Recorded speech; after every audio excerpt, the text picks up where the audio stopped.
So let's talk about Mercury retrograde then. And I'm going to share my screen so we've got today's chart so we can. Were you here when we talked about Mercury retrograde before? Well, I've attended quite a bit of your stuff, so probably was. You've mentioned it before. I did. Mm-hmm. Um,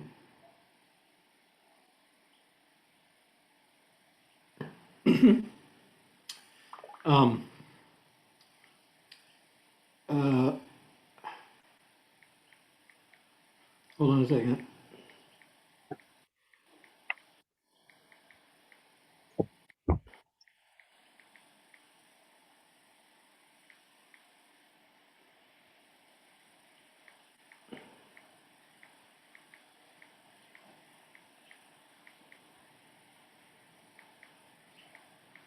So, um, oh, hold on a second. I need to do something. Yeah, do your thing.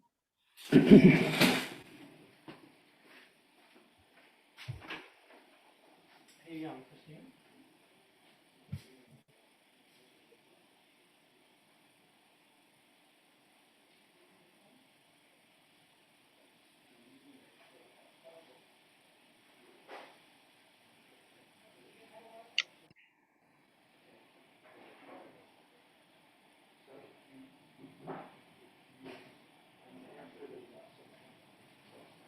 I answered a few of them.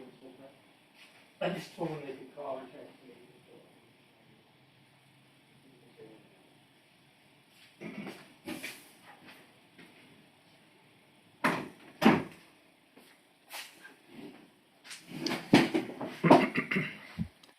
Okay.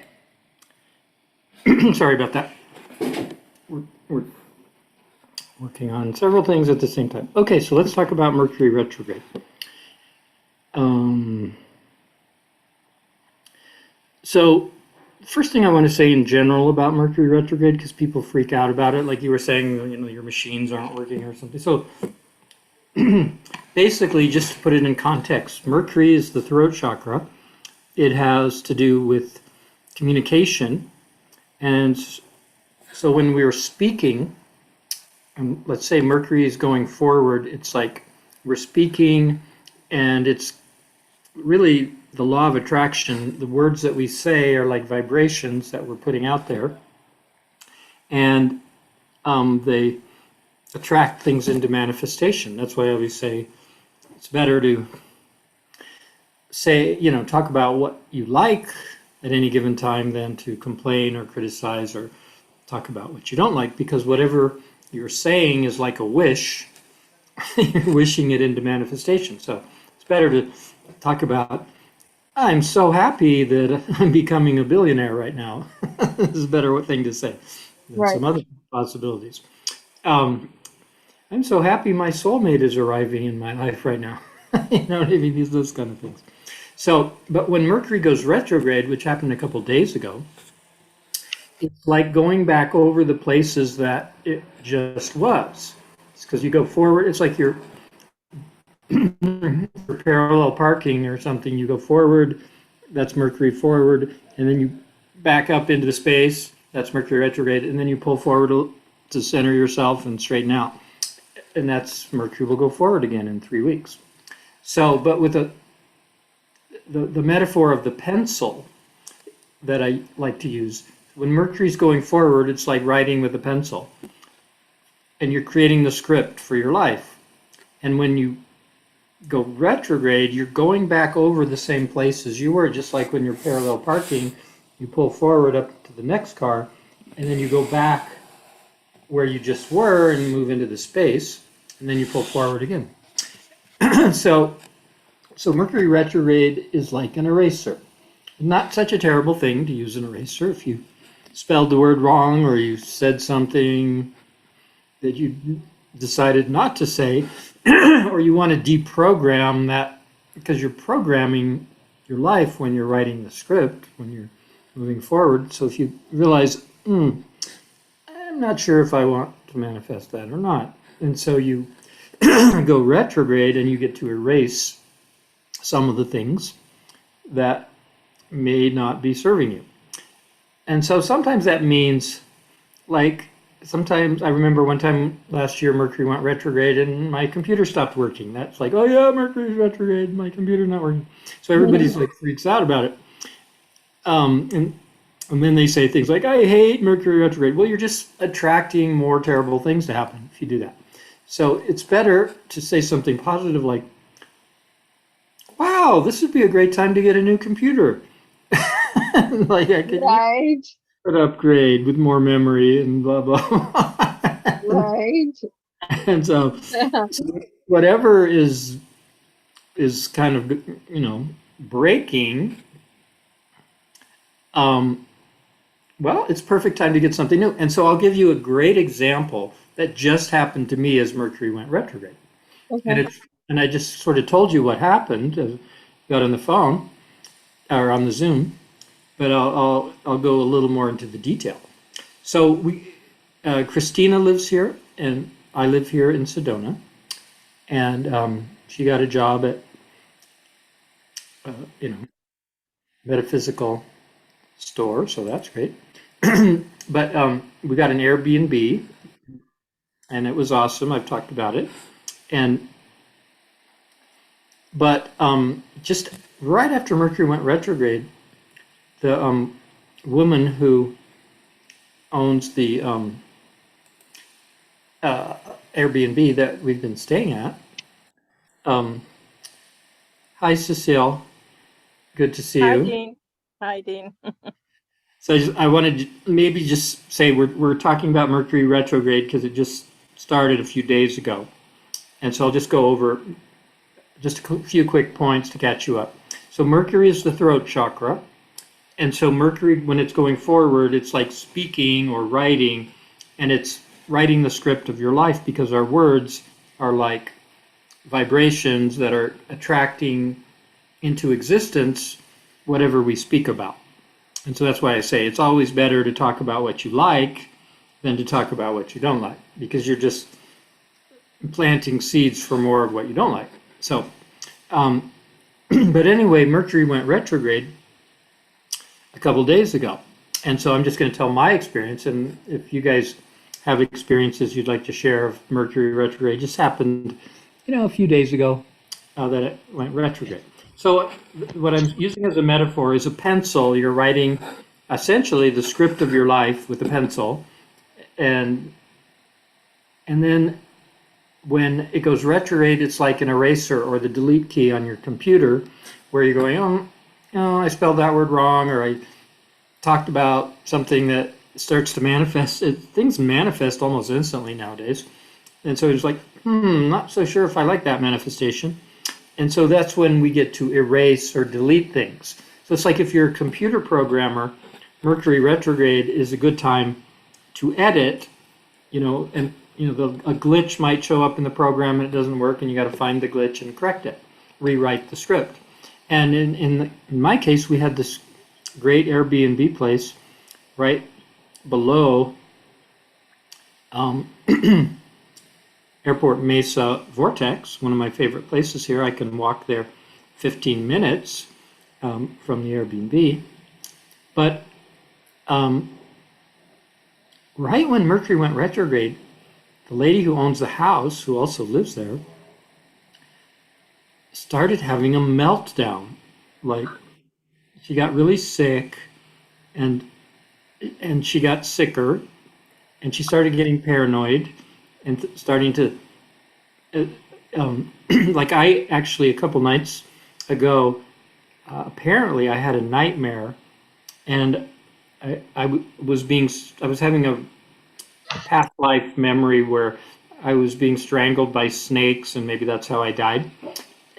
Maybe I got thrown into a pit of snakes, Wow. and they're like strangling me, and I start screaming. I'm just having a nightmare. You know what I mean? Yeah. And then I had a friend that was visiting me from California, two two friends. They came and visited me, and we were, this was a couple of days later, but they got laid and they wanted to party all night, and this one woman has uh, smoker's cough. People that smoke all their life and then they get to a certain point and they're coughing all the time. So she was like coughing, and then but we were having fun and partying and laughing and stuff like that.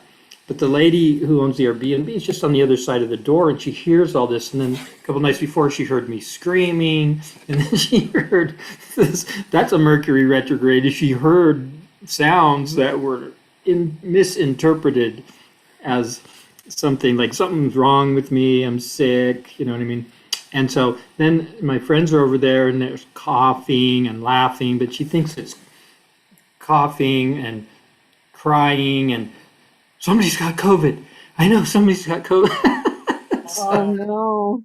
And so she's like texting me. I didn't know what she was talking about. Does anybody need a ventilator, or does anybody need a nebulizer or this, or it'll help with your breathing? First she was being nice, and I didn't even understand what she was. I thought she was texting the wrong person.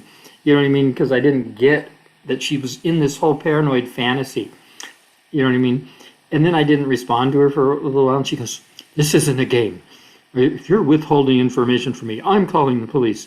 And Oh no. Wow. talk about Mercury retrograde. You know, to be completely misunderstanding everything. And she said, "All right, I'm going to give you till Tuesday, which is today, to go get a COVID test and have absolutely zero symptoms." You know what I mean? And they won't even give you a test if you don't have symptoms. And so one, my roommate even tried to get one. They said, you can't get one. We don't have that many. We need to give them to the people that are sick. You know what I mean? And so I didn't. But she had given us till today to move out or get a test. You know what I mean? And so we're talking all this misinterpreted sounds, which is Mercury, that then turns into, like, we're calling the police. You have to get tested, or you're out of there. And so you either leave, get a test by Tuesday, or leave. So it's like, well, I don't even want to be here with this. I think she might be possessed or something. You know what I mean? Because I explained all that to her, what I explained to you. It's like, absolutely not going for it. This, so we just did a little, how we do magic sometimes, how to manifest things. So we just did the manifestation thing of like, okay. Oh, so you remember how I manifested? I upgraded my housing just by putting my hand on my heart and saying, "Thank Yep. you, archangels, for upgrading me to a better place to live." So we did something like that yesterday, that fast. Somebody said, "Well, I know somebody who's got a 3-bedroom house, and it's basically right behind where we were staying. We could have like walked over the fence." You know what I mean? And same neighborhood, like right below Airport Vortex, 15-minute walk.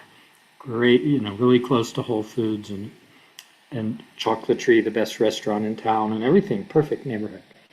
And so we came over here yesterday, and the guy was great. He was really nice. He didn't need an application, didn't check anything. He just said, "You got it. Just come up with first, last, and this deposit, and you got it." And we had enough money, so we did. We just instantly got a better place, permanent, better deal, 3 bedrooms, a month to month. So it's not as expensive as an Airbnb. So it turned out all this insanity was a blessing, and we just got upgraded again.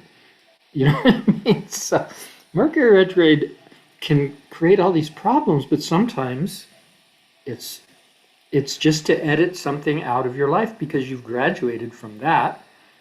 And it's like having a garage sale and getting rid of the old crappy furniture that you have, and you get some new stuff. You know what I mean? Or new clothes or whatever. So, so anyway, that's my story, my Mercury retrograde story, and I literally just I'm in the new place for the last hour. So just set up a table really fast, set up my computer. Here I am. You know, put some lights up so when it gets dark, the sun's shining right on my face, as you can see. I'm going to move slightly. It's too bright. Okay, here we go. It's because the sun's going down right over those beautiful vortexes over there that I can Uh-huh. see out my window. Oh, there's the line up there. I'm going to have to get in a little bit of shade here. Okay. Use a little. So your place is a 3-bedroom? Yeah. Wow. Yeah. Yeah, and so we put an ad in the local thing. There's 2 of us so far. And we've already got like 6 or 8 people like want to come check it out. Maybe rent the 3rd room. So anyway, there's my Mercury retrograde story. So let's see exactly. Can you see the chart here? Yeah. Yes. This is Mercury retrograde trine the moon today. So it's turning into a good thing. It's like it's taking care of all of the needs the Mercury retrograde way. You know what I mean? So it's a good time to weed. What does trining mean again when it trines? It trine like a triangle, like a heart chakra, like I've used Right. that before. It just opens things up, like something comes in the window easily, you know, without. It's like I just opened my window, literally, because there's some remodeling going on and there's some painting going on. So I open up the windows to air it out, and so now I can feel the fresh air coming in. So that's kind of a trine. It's like things just come in easily.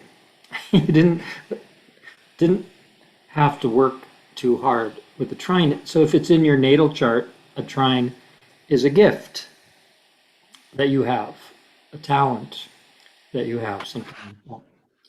And I have Mercury in my on my Aquarius, yeah, and I'm Aquarius, so I have it in my natal chart. is it retrograde in your natal? No. Okay. All right. Well, it's Mercury is in Aquarius right now too. So you're having a Mercury return, if it really is in Aquarius. What's your sun sign? My rising sign is Leo. What's your sun sign? My sun? I'm Aquarius. And your Mercury is Aquarius too, right? Yeah.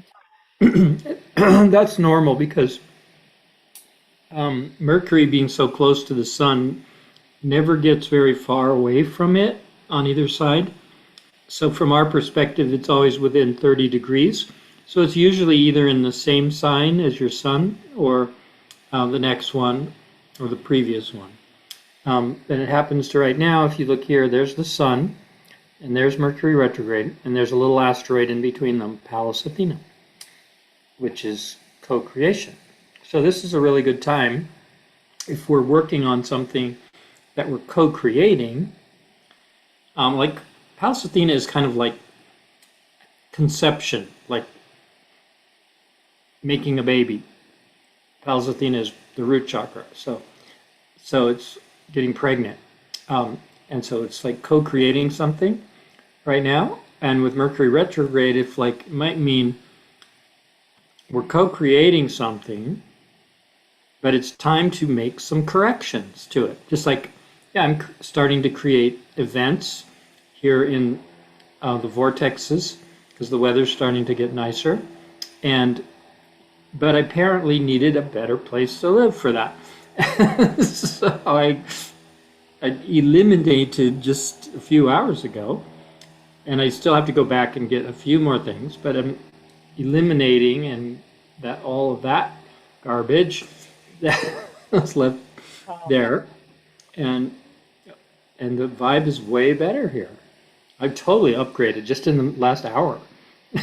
And that's my Mercury. So Christine, you were saying you were having some problems with maybe some equipment? technical. Yeah, like what? I was just trying to like get on as soon as it changed, sign changed, get on Zoom. I got on one event and I double went on there. It took me forever to get on, and then it was like two of me on there, and then You had to eliminate one of you. That's a Mercury retrograde. I had to like one was echoing and the other one was really quiet, and then Oh, echoing is a Mercury thing too, because anything in sound or vibration is Mercury. right. Yeah. So you had to get rid of the extra sound. You know what I mean? I was trying to get on a site where I had to do some stuff by and then they wouldn't let me in, and then I got in, and then they would tell me, oh, go there, and I would go there, and I'd have to call them back, and they go, oh, you need to do that as well, and that took all day Monday to get it resolved. That took like 8 hours. Yeah, we do That spend a lot over of time fixing things, don't we? computer things, fixing computer things, upgrading. It was kind of good in a way because it was upgrading and upgraded some things like my address, new info, new address, and all that. So in its own way, it upgraded certain things. So that was good. But yeah, I was like, oh my god, this is Mercury retrograde. Yeah, that. What does it mean when it's also when a sign is also like in your natal chart? What does that mean? Is it just means that it's stronger, or Well, what it means, um, like for example, so you must be having a birthday around now. Maybe you already had it, or maybe yeah, in I'm the having a next. birthday. Yeah, Yeah. So that's called your solar return because the sun comes back to the place where it was when you were born on your birthday. And so that is energetically, that is the end. Like if you haven't had your birthday yet, it's the end of the cycle. So this is like like the night time is coming to an end, and it'll pretty soon you'll wake up. You know what I mean? The morning will begin. right. So this, or you could say, if we looked at it as your whole life and compared it to this year, you're in the last week or two of your year. So it's kind of like the death of this, part of your life, and the birth of a new one happens around your birthday when the sun comes back. Hi, Diane. Anyway, so we're talking about Mercury retrograde, just so you know, since you just got here. And we're telling some stories because it just started going retrograde. And it's not a terrible thing, but it just means time to fix some things or erase some things or edit some things or computer glitches or get a new computer. I had to move today. So I just moved into a new house today because we had demon possession going on at the old house, and we had to do an exorcism on that situation. So, anyway, I'm having fun with it. I love Mercury retrograde because we get to get rid of things. It's like weeding the garden. You know what I mean? We get to pull out the weeds. Not that we love pulling the weeds, but it's certainly going to make everything grow better if we get all those weeds out of there.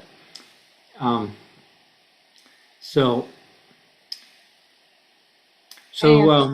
Go ahead. You were telling your stories. So you were saying that when it's on your chart, it's ending something and new. There's a new beginning happening, right? Is that what you said?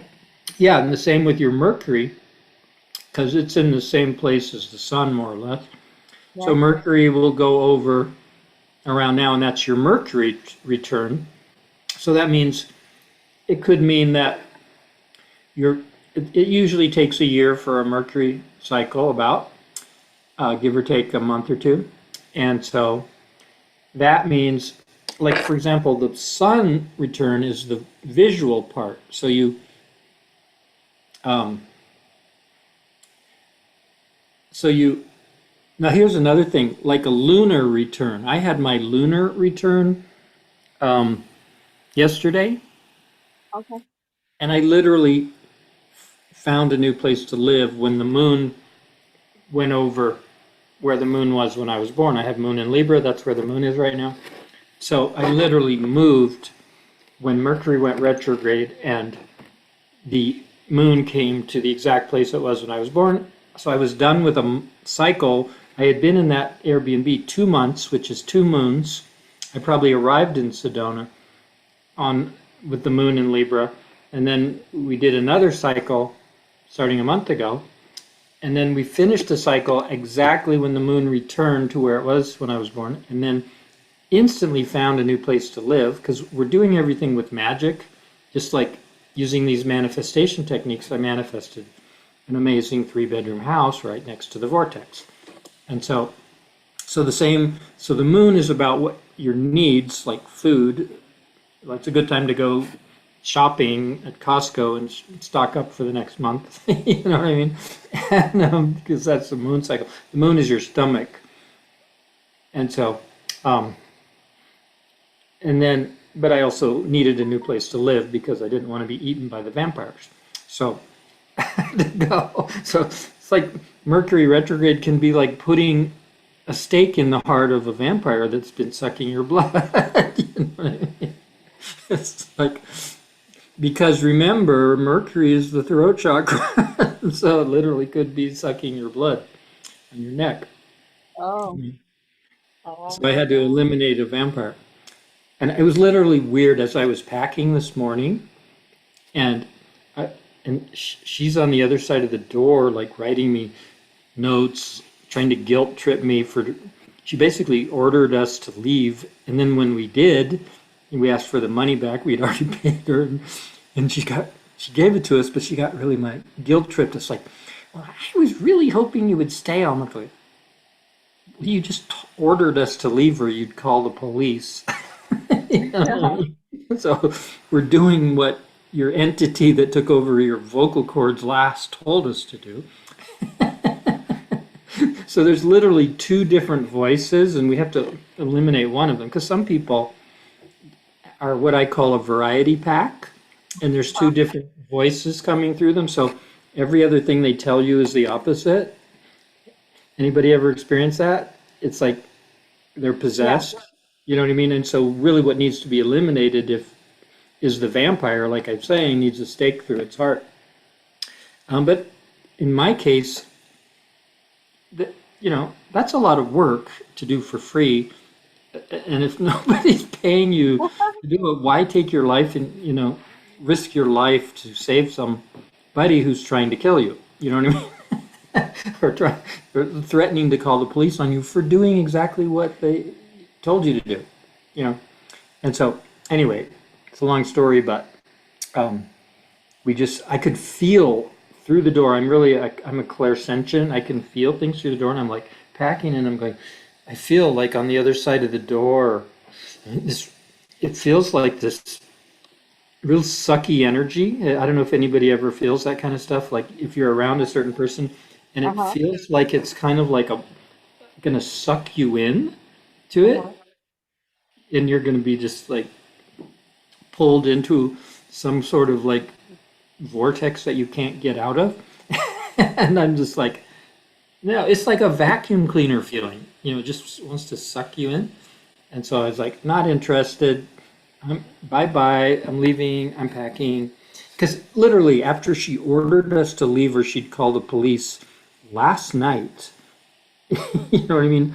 I said, well, give us the money and we'll use that as our down payment on the house that we found already, like in record time.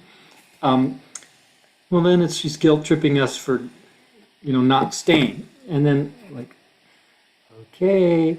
And then as I'm packing, she's like, oh, checkout time is 10 a.m. You'll need to pay for another day. Oh, brother. Like, we performed a miracle finding a house so fast because you ordered us to do these things or else, and we did it. I mean, good grief, what else do you want? And she says, well, I'm coming in there at 10, and if you're not out of there, I'm like, I can give you another day of payment. Okay, fine. She was just wanted the money. And fine, so I say, okay, I'll give you some more money. Okay, fine. Then everything was fine until the next time. You know what I mean? So this is Mercury retrograde. It's like sometimes it's people with 2 entities operating their vocal cords. I don't mean to scare anybody, but I bet you've experienced this, all of you, if you really think about it. But was she Diane- like that the entire time, or is it just No, during Mercury? no, Mercury no, retrograde. no, but she's really sick and Um, she's got multiple sclerosis. And I consider her a friend until recently. And okay. but she's really sick and I tried to help her, but she's not open to receiving help. So, and then she took a turn for the worse. And now she's like, she lost her hearing, she's losing this, she's, multiple sclerosis is not fun. And, Mm. and she's losing it, but she's also now losing her mind and getting really sick. She may be dying, I Oh don't know. no. So I don't mean to be saying bad things about her, but it feels like the Grim Reaper has arrived and has taken over her body. You know what I mean? And so, time to go, you know.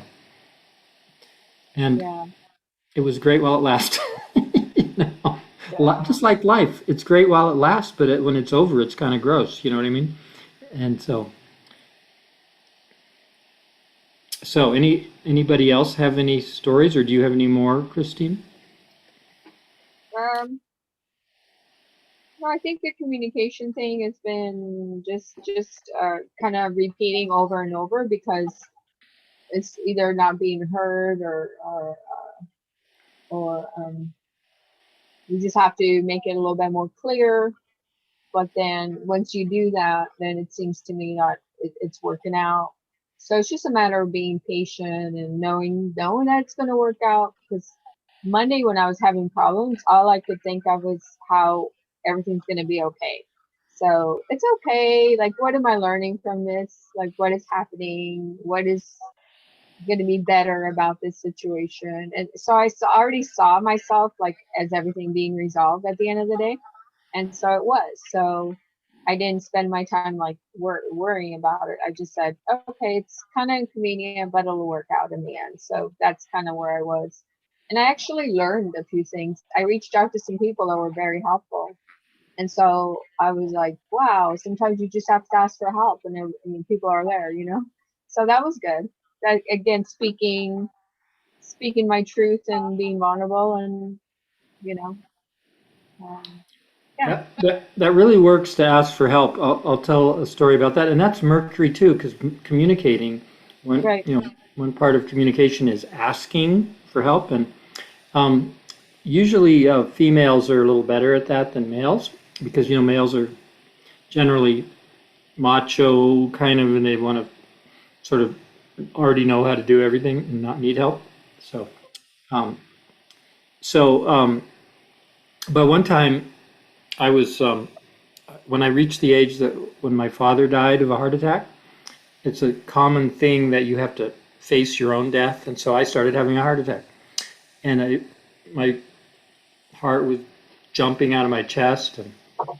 Um, and I was starting to go to the other side. I experienced myself kind of in this dark emptiness. Um, and I had my girlfriend with me. Fortunately, she kind of would shake me or make me walk around, get me back in my body a little bit.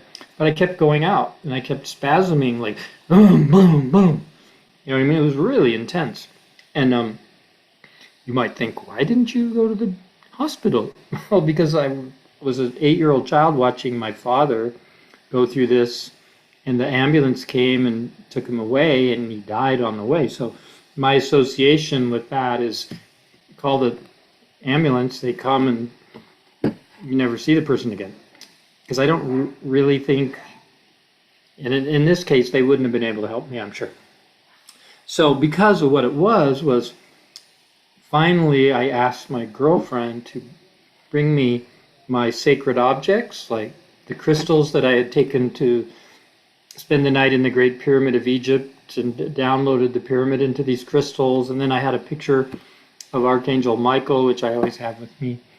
And then I had her put them on my body. And then all of a sudden I felt this, I could see, all of a sudden I was clairvoyant. And I saw that I was being eaten by a demon. I could see it. I could see the claws. I could see the teeth. I could hear the shrieking sounds. It was like a vampire bat. Yeah, I like to use the vampire metaphor because I've experienced them doing that exact thing to me. And so I instantly knew what to do. It's like, okay, see, a doctor wouldn't be able to fix that. You know what I mean? So I just said, um, okay, I got to ask for some help from my friends in high places. Because we're dealing with a negative entity, a spirit, you know what I mean? So we need another positive spirit.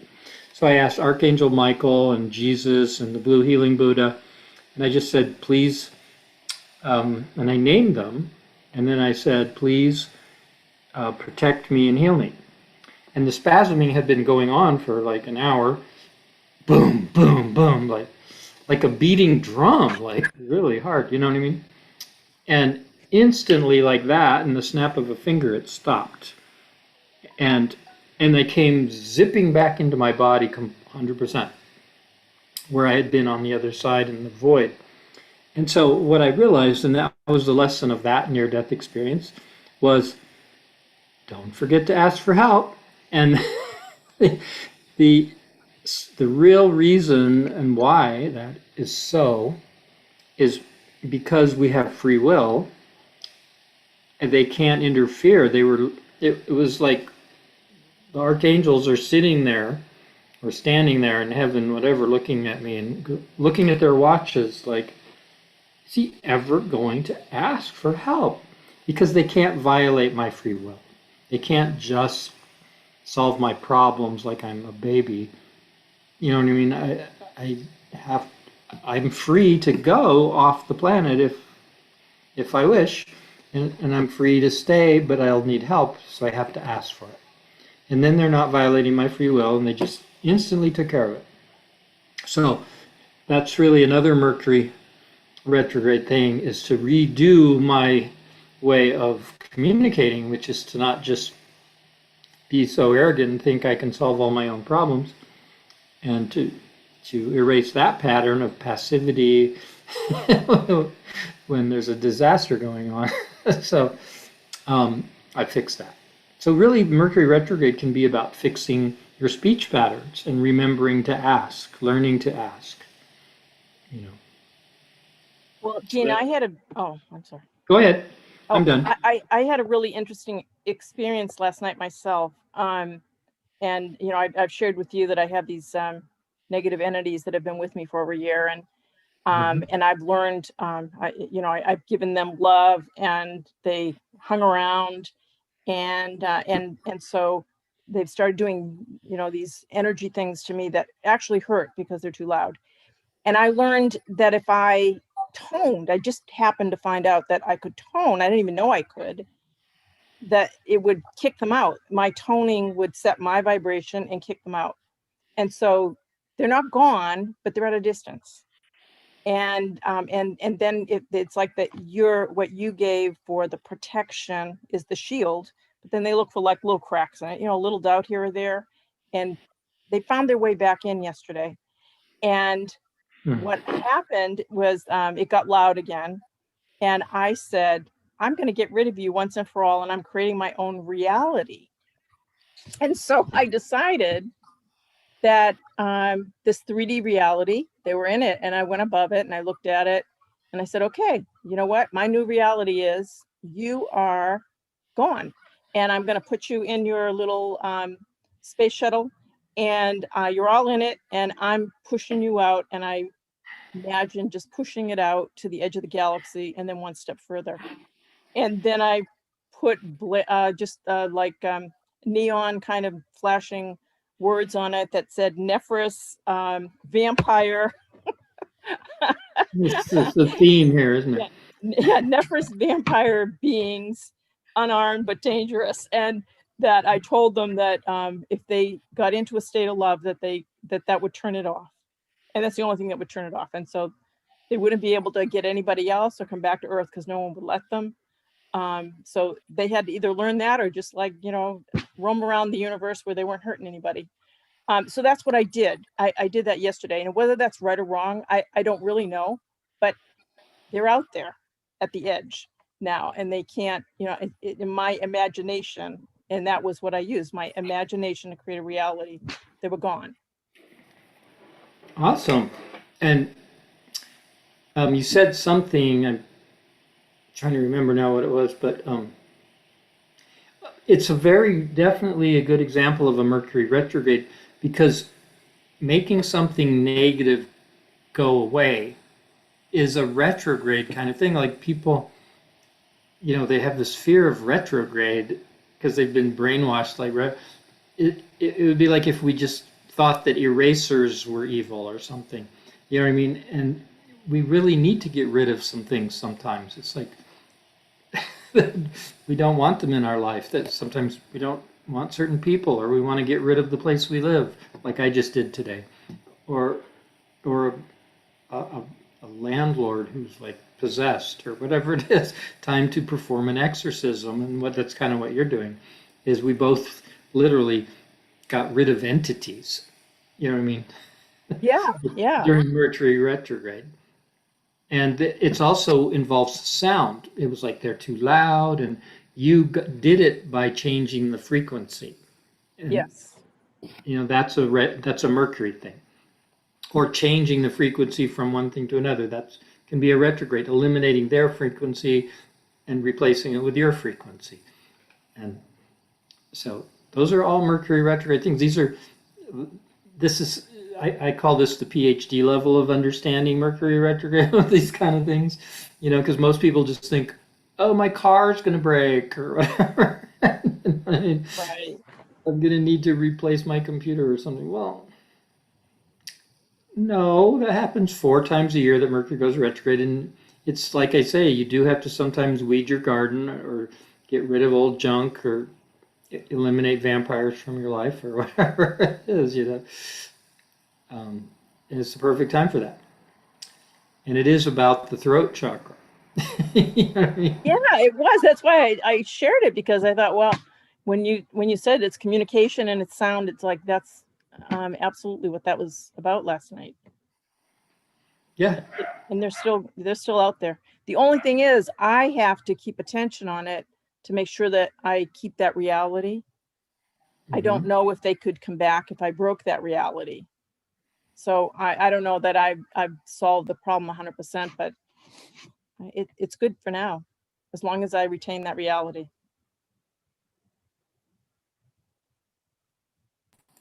I have to do something.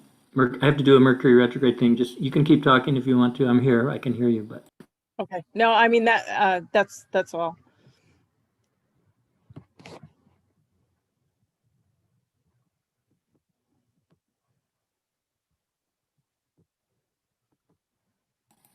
so I'm doing a Mercury retrograde thing, which is it's time where everybody's walking their dogs and they're barking loud. So I'm going to close my window.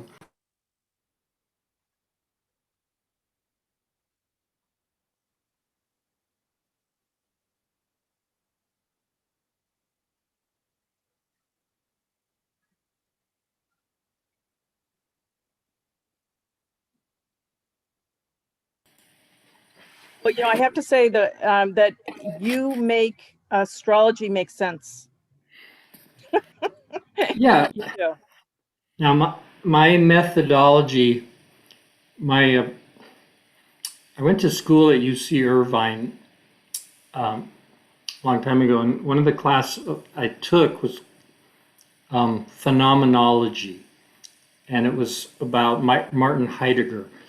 These are philosophy ideas, but before I studied astrology, I studied phenomenology. And what is phenomenology? It is a philosophy of things have meaning, or we learn the meaning of things by looking to the experience of the thing itself. It's the motto of phenomenology is to the things themselves. You know what I mean? It's like, let's not speculate on the meaning of life. Let's observe what happens. And that's going to tell us the meaning. So in other words, I'm actually doing phenomenological astrology with you today, and usually every time I do it. And so that's why I ask people to unmute themselves, and I give an example. Okay, I eliminated a vampire that was, at the Airbnb I was staying at, and I moved out quickly. And that's Mercury retrograde. People wouldn't think of that, but it's literally what happened. So that's what happened. So that's what Mercury retrograde is today. And it literally was because she heard me, my throat chakra, screaming, misinterpreted it as me obviously having COVID. You know what I mean? Like, that's a bit of a leap because I have no symptoms. I just have a nightmare. And then she wouldn't listen when I explained, no, I had friends over. They have smoker's cough. I had a nightmare the other day. They were partying and were having fun. And, sorry, we were having fun. We weren't crying. And one of them has smoker's cough. So that's not, coughing isn't always a symptom of COVID. We've all coughed in our lives. You know what I mean? And some people who smoke a lot of cigarettes for decades cough a lot. It's your lungs trying to get rid of something, just like if it was COVID. But it's not in this case. And so that's what happened. Those are all Mercury retrograde things. Misunderstanding, trying to explain it, not being heard. Then, mixed messages because there's a multiple personality there that's saying one thing and the opposite. And then it's like, okay, Mercury retrograde, I'm going to do what you asked me to do the time it made sense. And then the stories that both of you have told are both great examples. And I'm glad I recorded them so that they become more stories in the repertoire of understanding Mercury retrograde. Those are unique ones too, because nobody has said those kind of stories exactly like that before, because that's why I'm saying these are very high level uses of Mercury retrograde. Some people might be having very basic stories, like Mercury retrograde might be somebody saying something that offends somebody else, and the other person says, don't tell me that ever again. And so you have to eliminate telling a person how stupid they are, or telling, or whatever is offending them. And so it can be just, like I always say, when Mercury is retrograde, for example, I always say, by the way, everything you say is like planting a seed. It's like making a wish. Every word is a wish, and you're basically wishing for that thing you're talking about. So if you're saying that, literally, the stuff, like I didn't want to stay in that house anymore, even though we had already paid for another month. It's like, if she's going to keep saying that we have this huge problem, or that we're crying and coughing and obviously need to go get a COVID test, or we're getting kicked out. And it's like, the more you say stuff like that, the more you attract it to yourself. You know what I mean? I think a lot of people are sick because they've basically requested of the universe to be sick. You know what I mean? And I notice when they start spewing fear around, that fear is attracting sickness to themselves. And by talking about what they're afraid of, or talking about what they don't like, they're attracting more of what they don't like, and they just it builds up into a crescendo of there's this huge imaginary crisis, because we all create our own reality. In my reality, everything's fine, we're just having fun.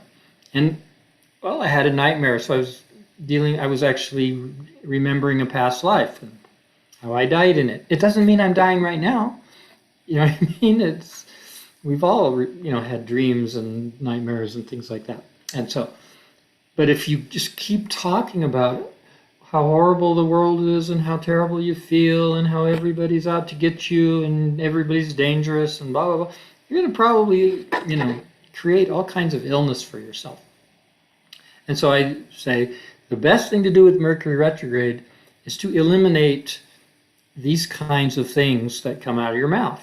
And I always say if you're wanting to manifest, so and the actual subject of tonight's talk is how to manifest, part of it is which words to eliminate. So for example, if you'd like to manifest your true love, let's say, would it be an effective thing to say, and maybe you put your hand on your heart because that's love, and you put your hand on your crown because that's your soulmate. So now it'd be better to say, thank you, archangels, for bringing my soulmate to me now. Great. But if you said, I'm so lonely, I want my soulmate to come someday. Well, guess what's going to happen? Loneliness and waiting. Forever. And so it's better. So I would eliminate the word want, need, someday. I would do everything, say everything in present tense and make it what feels good and makes you happy right now. And I would say, now, as opposed to, I want this, I need this, someday I'll have this. I'm waiting for my soulmate to come. That's not manifesting anything right now. That's just future. So Mercury retrogrades, like let's do a little exercise. What would be some good words? I just named a couple: want and need. What would be some good words to eliminate from your vocabulary during Mercury retrograde? Because you can really make good use of Mercury retrograde. Like I would say some other things like eliminate bitching and complaining.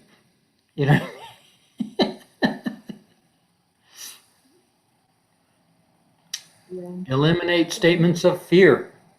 Eliminate, Or doubt. Exactly. Or you could, I was thinking about your dream, and I think that's a powerful dream that you had. But eliminate the thought that it's a scary dream, but it's a dream of messages, And I was thinking about it. Like, is those snakes? Is that my Kundalini? yeah. You know? As you were talking about it, because I do dream analysis, and to me, it felt like it was the snake is a healer, and it's medicine, and so you were saying it's a nightmare, but it can be also, you're like expressing yourself and speaking out, and it could be a healing thing. So the way you could see your dream is that it can be the snake is to give you a message of healing, so you can eliminate the way you see that dream and become friendly with the snake, so that way you can ask it questions and make friends with it, and so it can be in our waking life, but it's also in our dream life. Right on. And I was thinking maybe the dream, which actually has led to me moving, me having, you know what I mean? It actually was the first sound of the Mercury thing. It was at the beginning of Mercury retrograde. It was the first time I got a message from the person I'm talking about. Are you okay over there? Do you need, blah, blah, blah. It was first a statement of concern, but then when the other things happened with the laughing that she thought was crying and the coughing that she thought was, and it wasn't even anybody that lived there. It was just a friend visiting, partying one time. Right. But I'm thinking, going back to the dream of the snakes wrapped around my neck, and I'm screaming. And Michelle, since I had a dream the other night, and snakes were strangling me, and I was screaming. I was having a nightmare. I didn't even know, but I heard from other people. I was screaming. And so it may have been the person who's, I had just, we just hiked up Boynton Canyon, one of the vortexes here, and that vortex is considered the root chakra of the planet by some people. And then we did a healing like 2 miles up Boynton Canyon. It's a 4 mile trail, and we didn't go all the way because they didn't have time. But we didn't want to. That was we were getting so much exercise. It was great. But when we did a healing and we opened up we're in the vortex, the root chakra of the planet. So we did some grounding stuff because those of you who know me know that I've been through some things and out of my body in the last couple of years and working on getting back into it now. Because I was basically in heaven for a while and had no idea how to operate in the physical world. So now I do.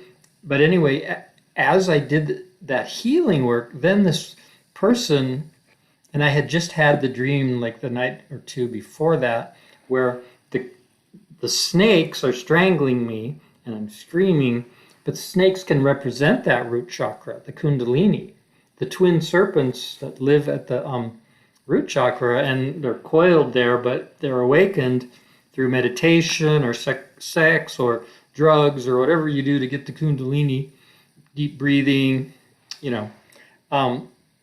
so as I'm like awakening my kundalini, you might say, it's like I get this message, it's killing me. Or maybe it was not having it connected was killing me. Or maybe it's the person in the house that's trying to, do whatever she's doing. But my theory is she's possessed. Oh my God, the most beautiful sunset. Oh my God.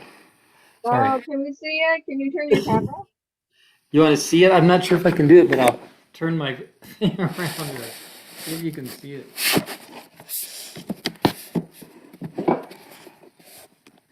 Out there. I don't know. Can you see that?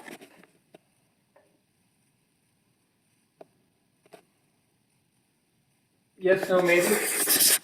We can't see it. We can just see your screen.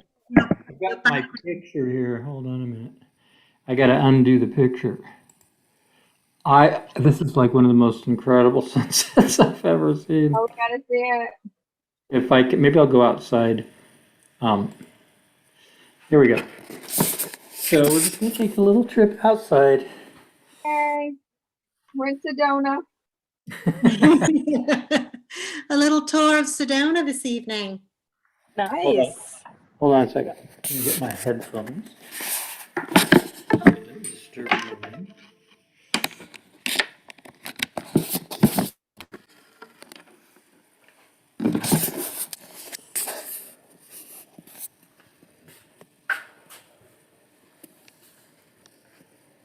We're going all the way outside. There we go. Is there still snow there? No, I know. I was just coming out here to see the sunset. I'm still on my webinar, but this is such a beautiful sunset. I had to take my webinar outside. Let's see. I don't know if you can see it very well. Let me see. There's a lot of blues. There's nothing. You can't see the sunset at all yet.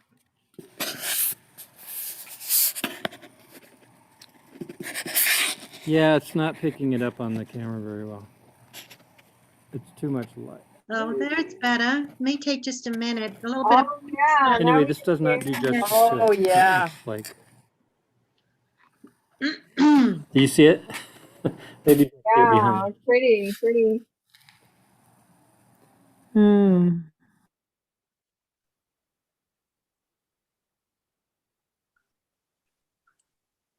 Did we lose Dean or have we lost me? No, we can hear you. Oh, good, because I can never tell, because that's what happens when I'm about to get cut off. It seems like I'm cut off, but it's Dean that we've lost. Yes. It seems that way. And so Uh-huh. There he I is. moved He's to back. another house. We lost you for a second there, Dean, but it seems like you're back now.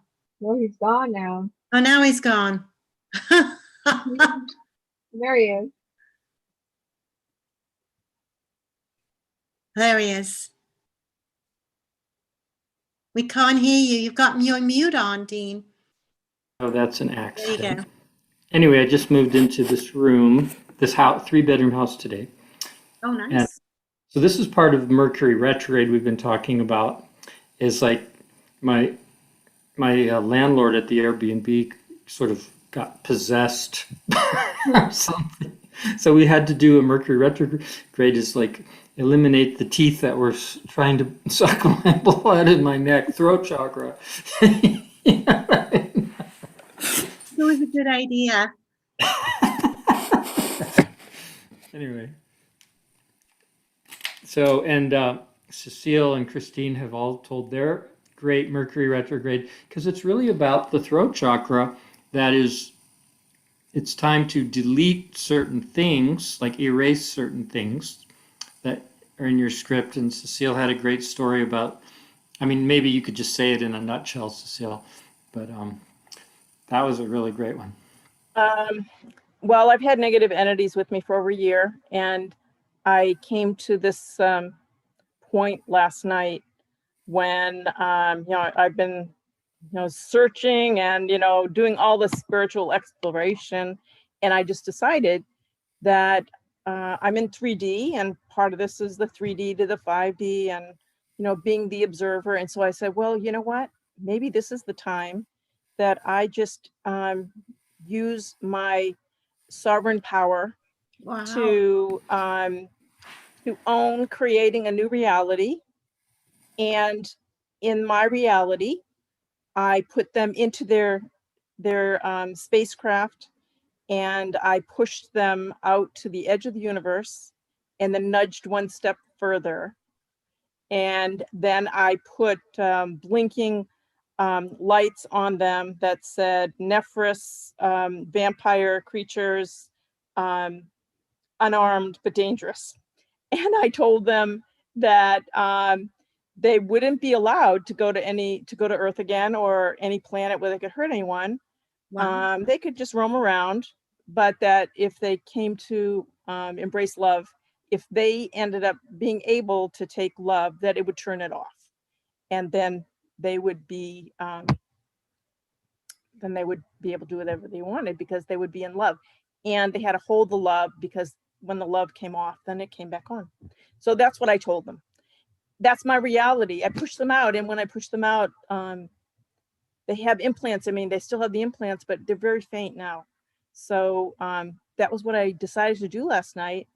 And all I know is they are still at a distance, and I just have to remember it's my reality.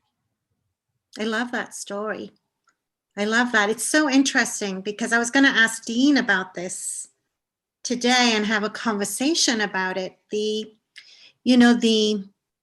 distinction between your internal forces that rise up from you, and then external forces, and how where they interact, what we can do in relationship with external forces. That was going to be my sort of topic for this evening, and I found a good video about it. So I hope that you are able to stay and watch that a little bit. You might find it sort of interesting, but I think maybe you could actually teach it, because you just described beautifully, exactly what to do when external forces sort of invade your sacred sovereign zone, which is your inner universe. So it's always so interesting when we start a conversation. It's like, okay, I was thinking about that just this week, and then it kind of comes up. So I do want to, and thank you for sharing that story. That's so great. And I do want to touch base with you, Dean, about what's going on. I know you said Mercury retrograde is going on, but I just noticed I've been feeling like kind of gripped around the chest, maybe the chest and the throat, like a gripping kind of feeling. And I was wondering if I'm tapping into the collective consciousness, And there is a reality to the collective energetic emotion. Like we've been surrounded with fear and anger and confusion and, a vague sense of being lost or uncertain. So I was just wondering, Dean, what do you think about all of that? And what do you do with that? How do you navigate? Because I know you look at the heavens and what's happening in the stars and how that's impacting our reality. So I'm just wondering what you see around that whole question, around where you have an influence, choices that you can make, how you deal with negative and nefarious energies, and how you deal with positive energies. What's the choices that we get to make around it? Although I think that story that you just told really basically sums it up. Basically says it. I'm going to show you Yeah. what's going on in the stars because it actually exemplifies what you just said. So this is Mercury, which just went retrograde a few days ago, and there has been. I can't see it. It's just showing a Zoom screen. Can you guys see it? Yeah. Oh, okay. It's my screen then. Oh, there it is. That's it. Got it. Okay, so here's Mercury, and that R there means retrograde. And it's moving back towards the sun. It's basically circling around in front of the sun, and that's when it looks backwards to us. And when it's going around the backside of the sun, it's going the opposite direction, forward. But anyway, so it's circling around in front of the sun. It's going to pass in front of the sun in a few days. But right now it's trine, that's this blue line, 120 degrees from the moon. The moon is moving into a trine with Mercury. So I'm going to explain that using the chart next to me. And I'll highlight it right now. Let's see. So Mercury's the throat chakra, and it's going retrograde. So it's editing out sounds or words or things like that. The moon is your solar plexus, your stomach. Its basic function is the instinct to eat food so that you can stay alive and have a physical body. So that it's the earth and the moon, and that's the nourishment. When the stomach or solar plexus is afraid, when we're afraid, fear is like, there's no food, I'm going to starve, I'm out in the middle of the desert, and, there's nothing to eat. I'm going to die. That's fear. You know what I mean? And so, or I'm going to get this disease from somebody that's walking by. That's like going on all over the planet. And so the fear is the moon part. And Mercury is the sounds or words part. And so a trine means to open it up, and with Mercury going retrograde means to clear it. So right now is a good time to clear our fears. And so what we've all just talked about, clearing our fears, like, in the Airbnb I was staying at, even though it was in a lovely place, the woman who owns it just has been descending. She's got it. She's very sick. She has multiple sclerosis, and she's sort of descending into fear because she doesn't have much of an immune system, and she's afraid everybody's going to give her COVID, and she's struggling right now. Her last statement to me was something like, "I'm fighting for my life," right now, and she's afraid. She was like insisting that everybody around her get a COVID test. They wouldn't even give us COVID tests. There's no symptoms. We have nothing. But every sound she heard, I had this nightmare, and I'm screaming, and she thinks, "Oh my God, Dean's really sick. He's dying." You know what I mean? And he's going to make me die. You know what I mean? It's like that kind of.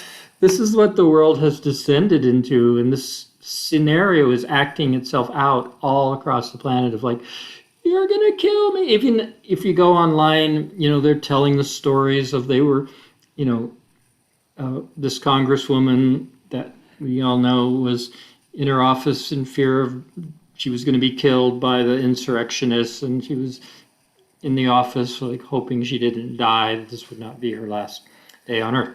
And so everybody's talking about, and that's probably a legitimate fear that she had. I'm not attacking her, I'm just saying this story is playing itself out. And even I was having a nightmare that serpents were wrapping themselves around my neck and strangling me and I was going to die. I mean, and literally on the other side of the door, a woman hears me scream in the middle of the night, having a nightmare, and then she thinks I'm dying and that she's going to catch what I have, which is a nightmare about serpents. And so now contagious, right? What's that? The snakes aren't contagious. No, I don't believe so. But on the other hand, it was a metaphor of her snakes might be wrapping around her, and she's the one who's actually sick and could die. And so anyway, so this fear is like blanketing the planet. Like when the inauguration and surrounded by 25,000 National Guard is a fear we're going to die, and it's going on in our individual lives. And Cecile was dealing with these entities, like vampire entities. I was dealing with vampire entities in a story I told. And there's all these things. And Mercury retrograde, which, again, other people are afraid of Mercury retrograde is going to kill them too. You know what I mean? So it's like all this fear. But what the Mercury retrograde really does with this trine to the moon is all those fears, we could erase them. That's what Mercury retrograde to eliminate, just like Cecile eliminated the vampires. And I eliminated my landlord because we immediately did our little manifestation technique, which I've used 3 times in the last year to manifest a better place to live. And I've got a much better upgrade now. And so now I have a 3-bedroom house right under the airport vortex without a paranoid schizophrenic owning the house. You know what I mean? So maybe we should do it every week, Dean. You'll end up in a palace. Well, the Pure Land practice of Tibetan Buddhism, I've mentioned it before. The practice is this, and it's kind of a Mercury thing too, which is to every word you say, recognize it as mantra or prayer or like an affirmation, like you're stating with every word we say, we're doing a mantra that is manifesting and bringing that into existence. And every person, see them as a god or goddess creating their own reality. And then every place that you are, this is the part of the Pure Land practice that you just brought up, every place is a palace. And you're a god or goddess, living in it, doing mantras with your vocal cords, manifesting the paradise. You know what I mean? So anyway, so this is a really good time to clear out all that fear. But it was sort of pervasive lately, and we can eliminate it. And I just did. We just in one day manifested a 3-bedroom house, came up with first and last, and Sedona ain't cheap, and plus deposit. And we just did that in 24 hours in response to this person going nuts with fear. You know what I mean? So is it your sense that the collective energy connects into your own personal place of vulnerability and gives you an opportunity through your own choices to support the healing and the unraveling of the collective also? Is that what you think? Well, I'm not totally sure there was a part of that I want to respond to, but I think we need to hear some more of it again. But the vulnerability part is, astrologically, is the moon.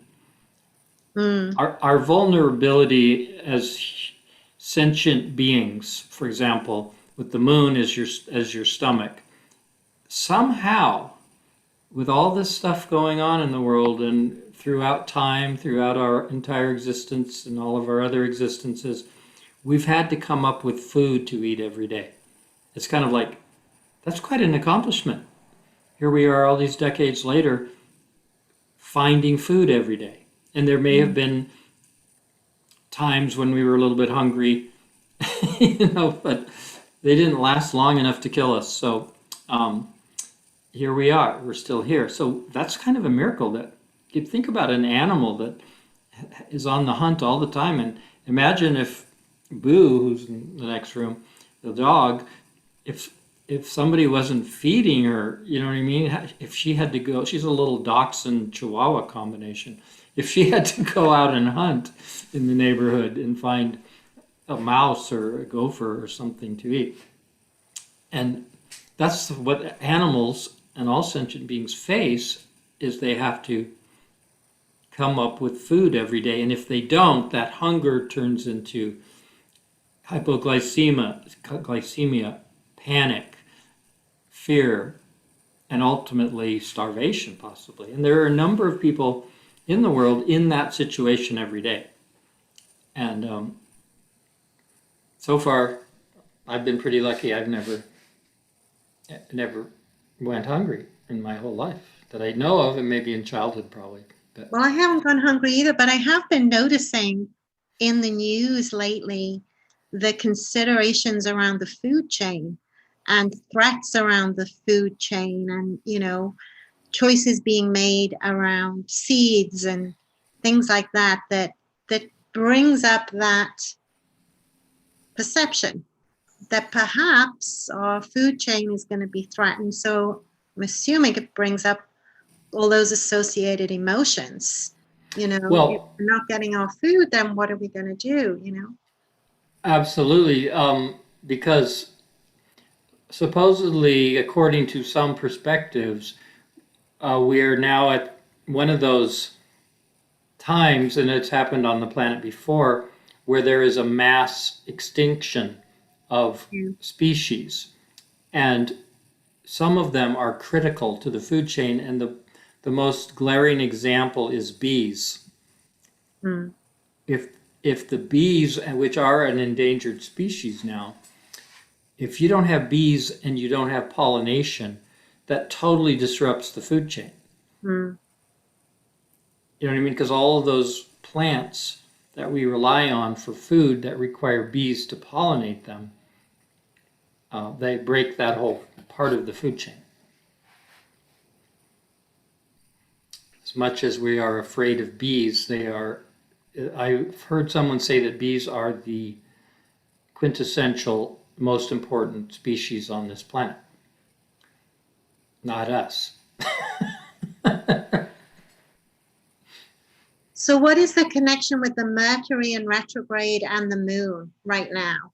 It's a trine, which means Oh, right. it's actually an opportunity. It's an easy time to eliminate fear. And I just did it today. I was essentially threatened, and so I had that fear, oh, I'm going to be out on the street tomorrow if I don't do this series of ridiculous things that this paranoid schizophrenic is insisting on. You know what I mean? And then I realized, wow. But then actually, we just did our usual, talking to the angels, gratitude for helping us find a better place to live immediately, because it was literally, we were, it's always this thing of like eviction for some ridiculously stupid reason. It's like more, what was the word? It's not blackmail or bribe, it's extortion. Or it's like if you don't go get a COVID test, even though you have zero symptoms, because I'm sick and vulnerable, I have to have every person around me tested, or you can leave tomorrow. That was that was an ultimatum. And so rather than get a COVID, they wouldn't even give us COVID tests because we have no symptoms. And so we go, okay, we're leaving. And we had 24 hours to secure housing in Sedona, which is really expensive. Mm. You know what I mean? And we did it. We did it with the usual technique, which is thank you for upgrading our living situation right now. And it worked. And we immediately got a phone call from a person. This is how it happened before. You've heard my stories. And we got the phone call from the, you know, oh, I know someone who's got a 3-bedroom house that's available. It was literally on the other side of the fence from us, Mm. behind us. And we went over there and walked in. The guy really liked us. And he just didn't take an application, didn't check our credit, didn't ask, you know, how we made any money, or just like, yeah, I like you. If you can come up with first, last, and deposit tomorrow, it's yours. And we did it. And here we are. I'm sitting in the room.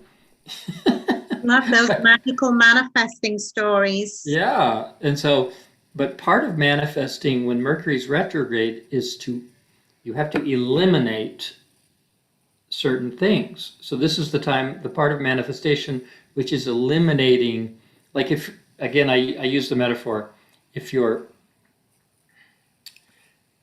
planting a garden and you're manifesting food again, and you're planting the seeds for the food, you occasionally have to weed the garden or it's going to choke out. And that may be the kundalini of choking me.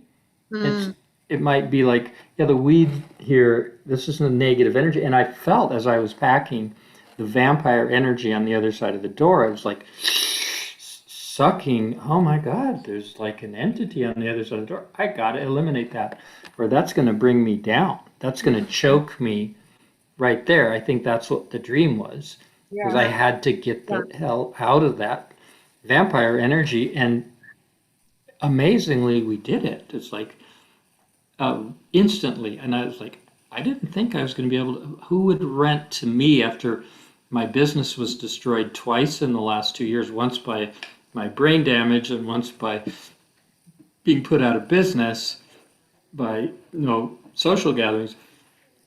You don't want to see my credit report, you know.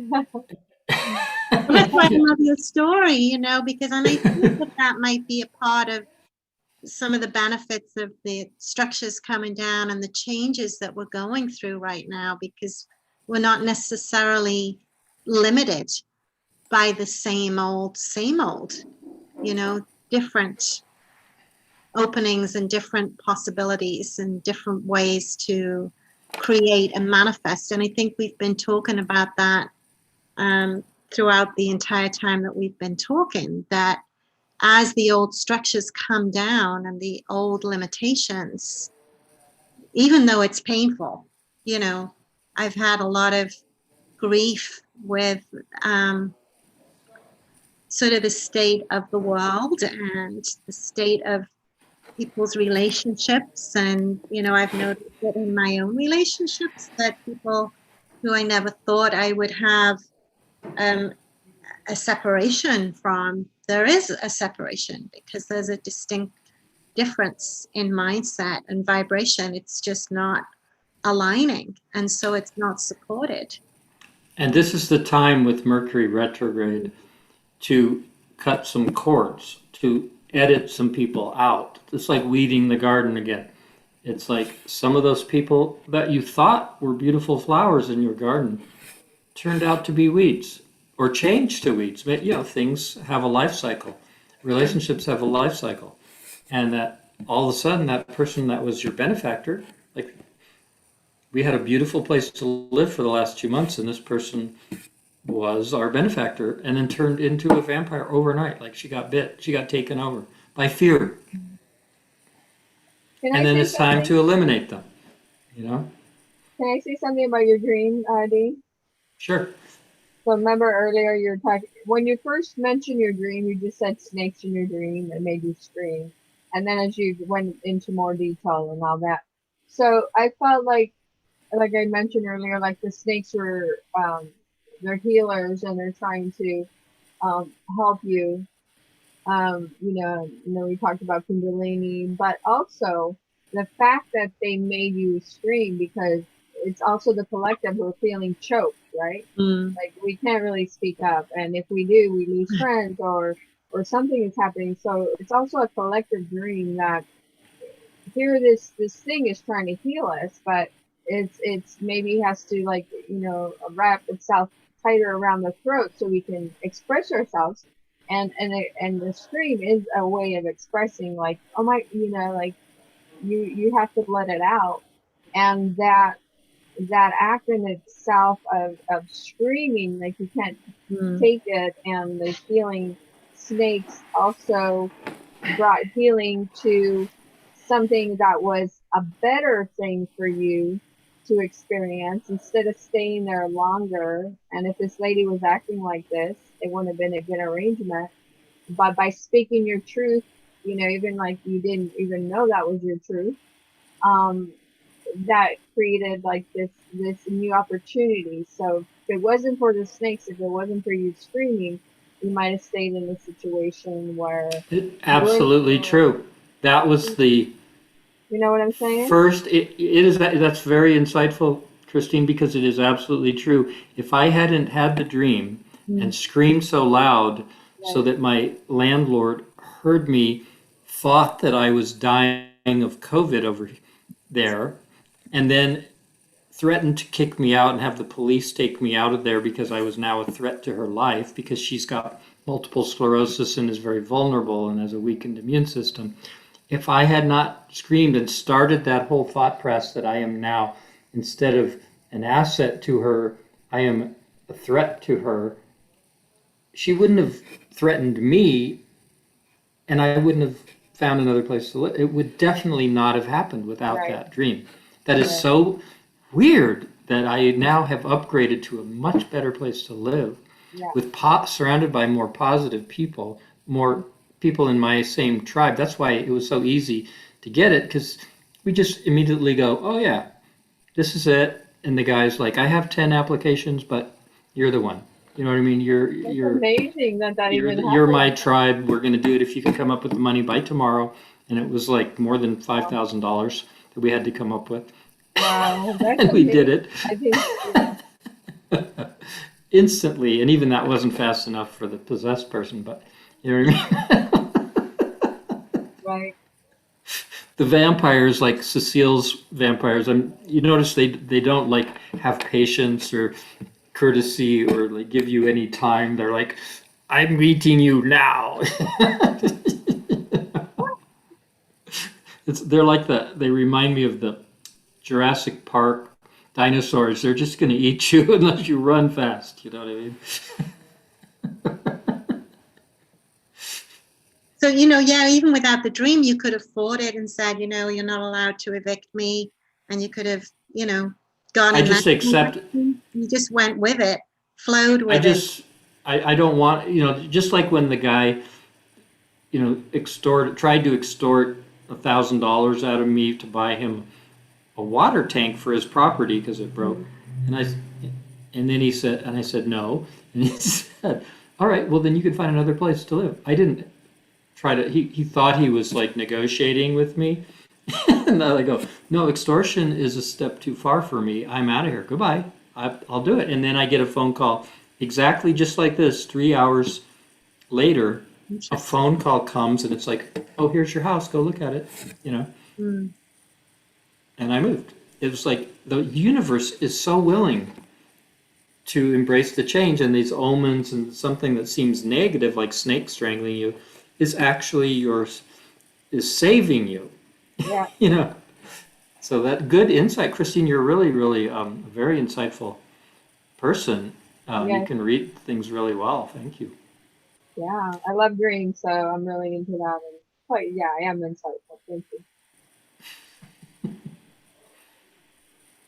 So what else is up with the heavens, as if that's not enough? Well, all right. Moon, and so the moon has to do with third chakra. Yeah, it has to do with the solar plexus. Yeah. And it's your stomach. So it's really easy to understand. The moon is nourishment. And so when you get hungry, that's the moon. But the moon is in a good place right now, trining Mercury, which means all this Mercury retrograde stuff, by eliminating the weeds in the garden, or putting a stake through the vampire, so to speak, then instantly all my needs are easily and effortlessly supplied. Mm. Even it's dark here, but look at, I've got actually good light on my face. And that's because happens to be right here in this house I just moved into, haven't brought anything in or unpacked yet. There happens to be a lamp that's the kind of lamp that you could use for photography. It's got a little lamp in the middle of a big, oh, I think I've got it on my face. It's pitch dark in here without that lamp. And it's actually a really good lamp for a studio to, to do filming. So easily, I just go, okay, I need lights. I walk in the kitchen, grab the light, stick it in. This is one of the, I haven't had this good of a light before. You know what I mean? So everything I need is here. And whatever furniture I need, the next door neighbor has, and we'll get it tomorrow. And I just moved into the room like literally 2 hours ago. And I already have everything I need to do the webinar. And I needed $5,000 and came up with it yesterday, easily, no problem. It's all there. I just showed up. So, because without that money, it would have been a no. It was like, you gotta pay the deposit and 2 months rent. I Okay. noticed you said it was weird, and I don't know if you guys know the root of the word weird means spiritual. It's like, It's a spiritual event. yeah, it's like WYRD, like Yeah. weird. There's some other words that are like that. Yeah, it's a spiritual word, I know. I forget what it means, but yeah. Okay, so the rest of what's going on in the astrology, can you see that the main things are this we talked about is the Mercury retrograde and the moon trine is a good thing. It means eliminating what you don't need and so that you're down to what you do need. You know what I mean?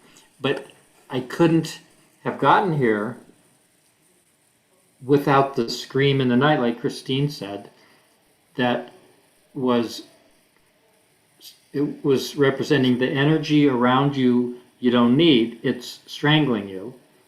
And so, and I literally could feel dark entities on the other side of the door starting to be there. And it's like, it kind of was that feeling like, here comes Dracula, run. You know what I mean? Pack quickly and go. So I literally moved in one day, and before that I didn't even know I needed to move. And did all the things, found a place, found the money, everything on the other side of the fence from where I was, and we could have literally carried our stuff over here without a car.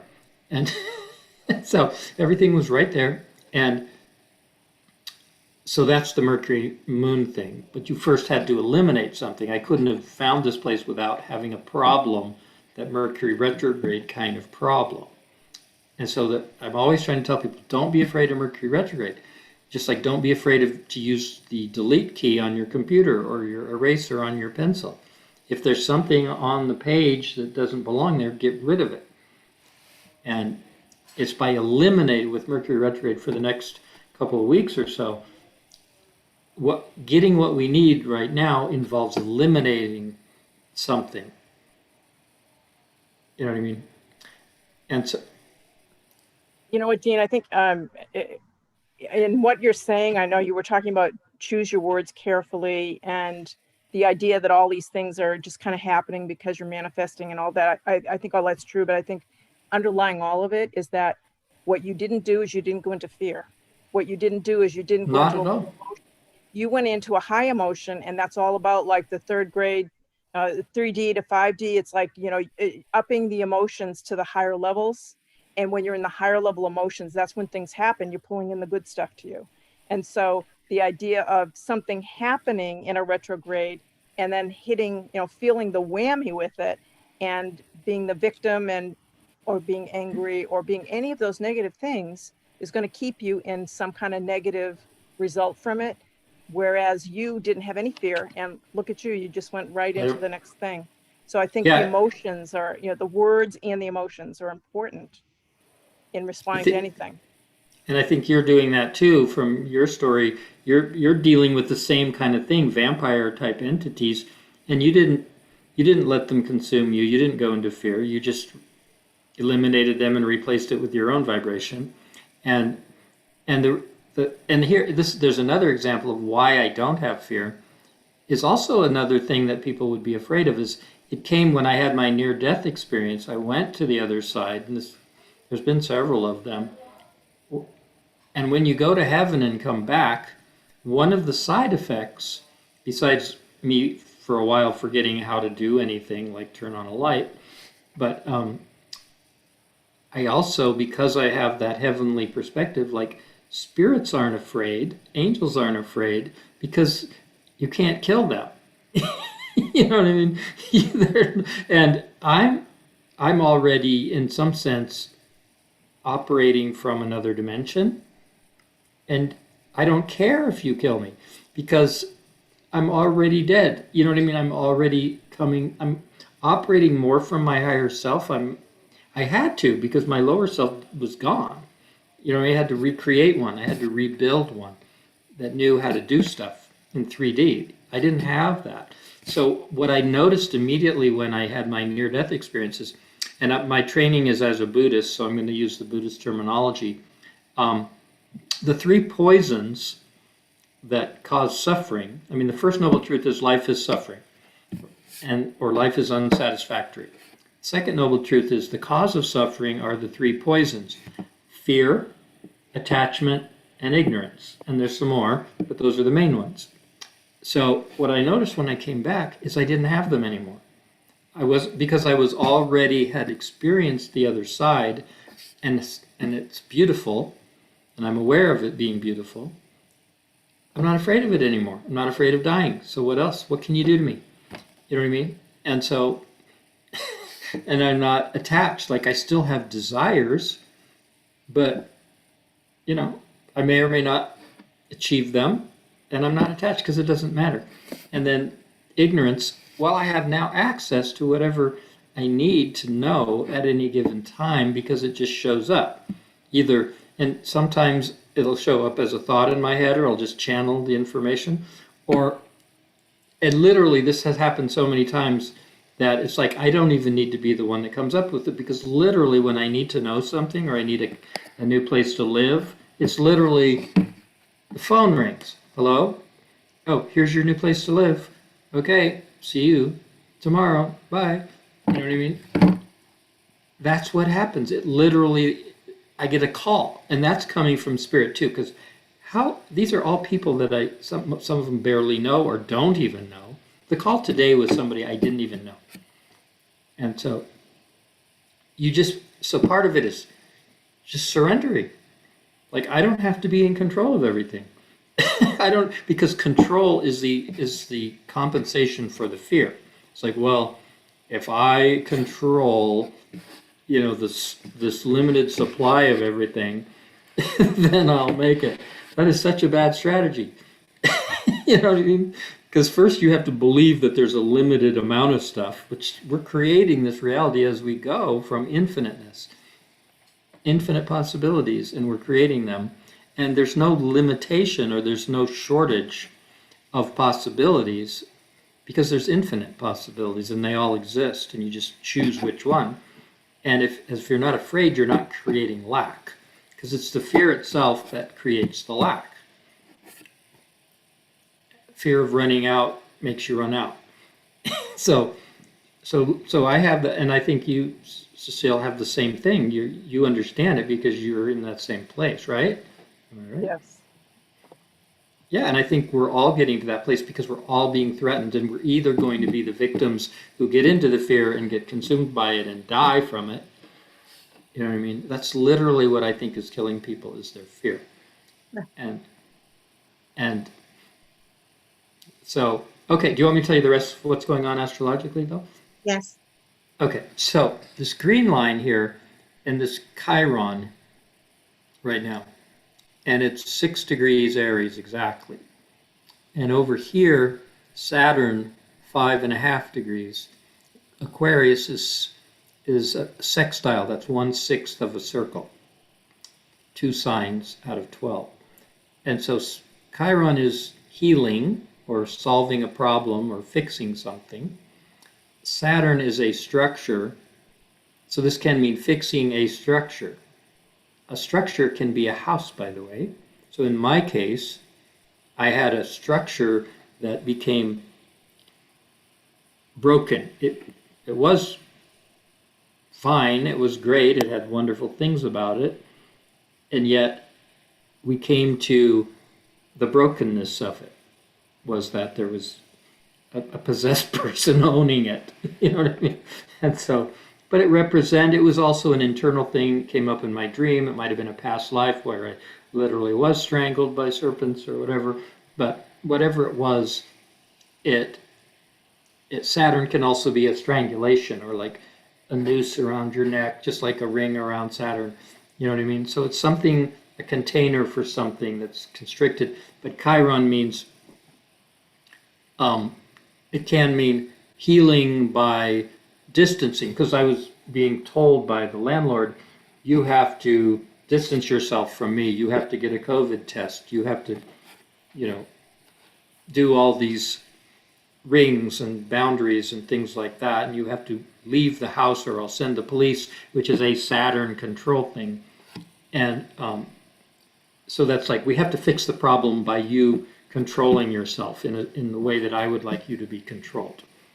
And I've said, well, I actually don't have any symptoms. I think they're all in your head. You're the dangerous one. You're the sick one.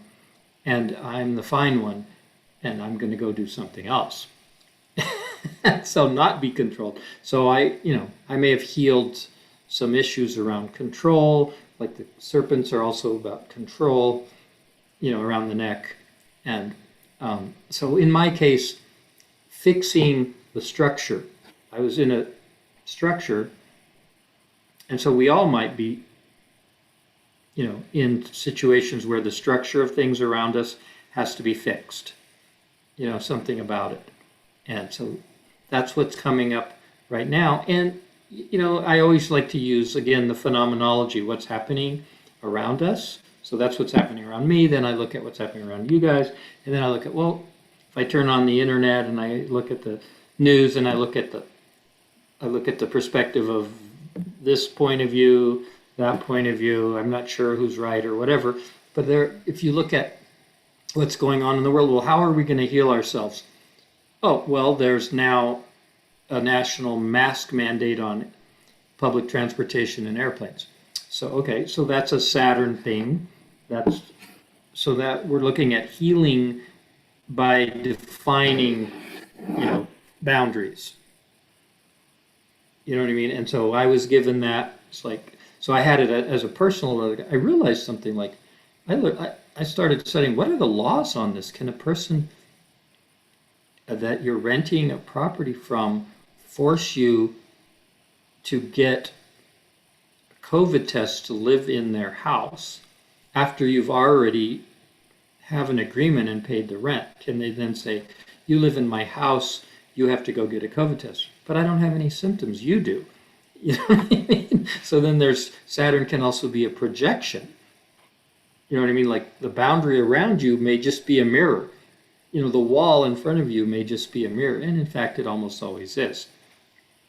And so we're looking at the boundaries and the rules and the structures and the laws, how to protect ourselves from being injured. And so if you turn on the internet, you hear, I almost died. Everybody's talking about what you did almost killed me. So you have to stop. You know what I mean? That's a Saturn thing.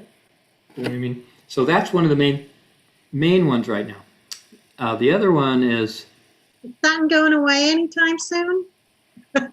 Is that one going away? Saturn going away anytime soon? Saturn is always there. But we don't, I don't dislike Saturn. It's, for example, what I needed was a house. That would be an upgrade. So I'm evolving. Chiron means evolving. It's wounding you. It's a mutation. Chiron is half horse, half God. He represents mutations. He's the wounded healer. So when you wound your DNA, you evolve to the next level, and it may be an advantage. That's how evolution supposedly works. And so I evolved my Saturn, which is the structure around me. And so now our laws are evolving, to supposedly fix our disease that we all have. And I literally had to look at what was the law. Could they send the police to haul me out of this house that I don't even want to be in anymore? But I had to fix the problem by finding a different one. And they did. And so it's like I got a healing on a structural level. I got another upgrade. And so there's that. Saturn is also squaring Uranus, which is at almost 7 Taurus. And that's this brown line going to Saturn. And I said before, this will be happening all year. And that means freedom is what Uranus is about. It's like, am I free? Or do I have to? She said to me, you have to lock down now.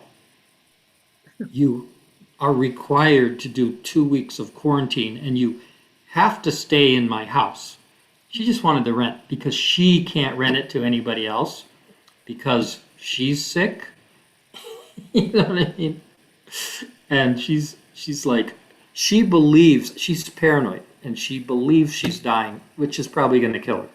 You know what I mean? And so, and she thinks anybody else in her house, she required all her employees to get a COVID test. She's saying, because I had a dream where I screamed that I am now a threat and I have to get a test, I have to quarantine, I have to stay in her house, I can't go anywhere else. But if I don't get the test, she'll have the police haul me out of there. Okay, which one is it? You know what I mean? Well, it's a good metaphor for what's happening right now in the world. It's similar. Yeah, so I had to ask, is that legal? Can they force me to get a COVID test because she's paranoid about me? Mm.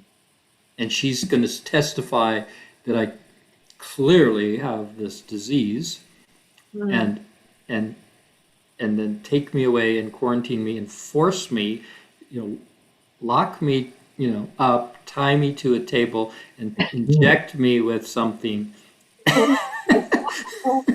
because I had a bad nightmare.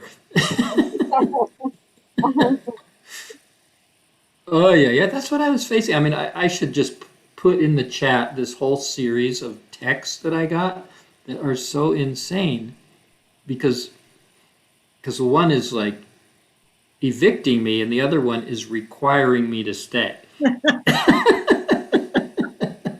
But I have to get the COVID test. Yeah. And I'm like, I'm not.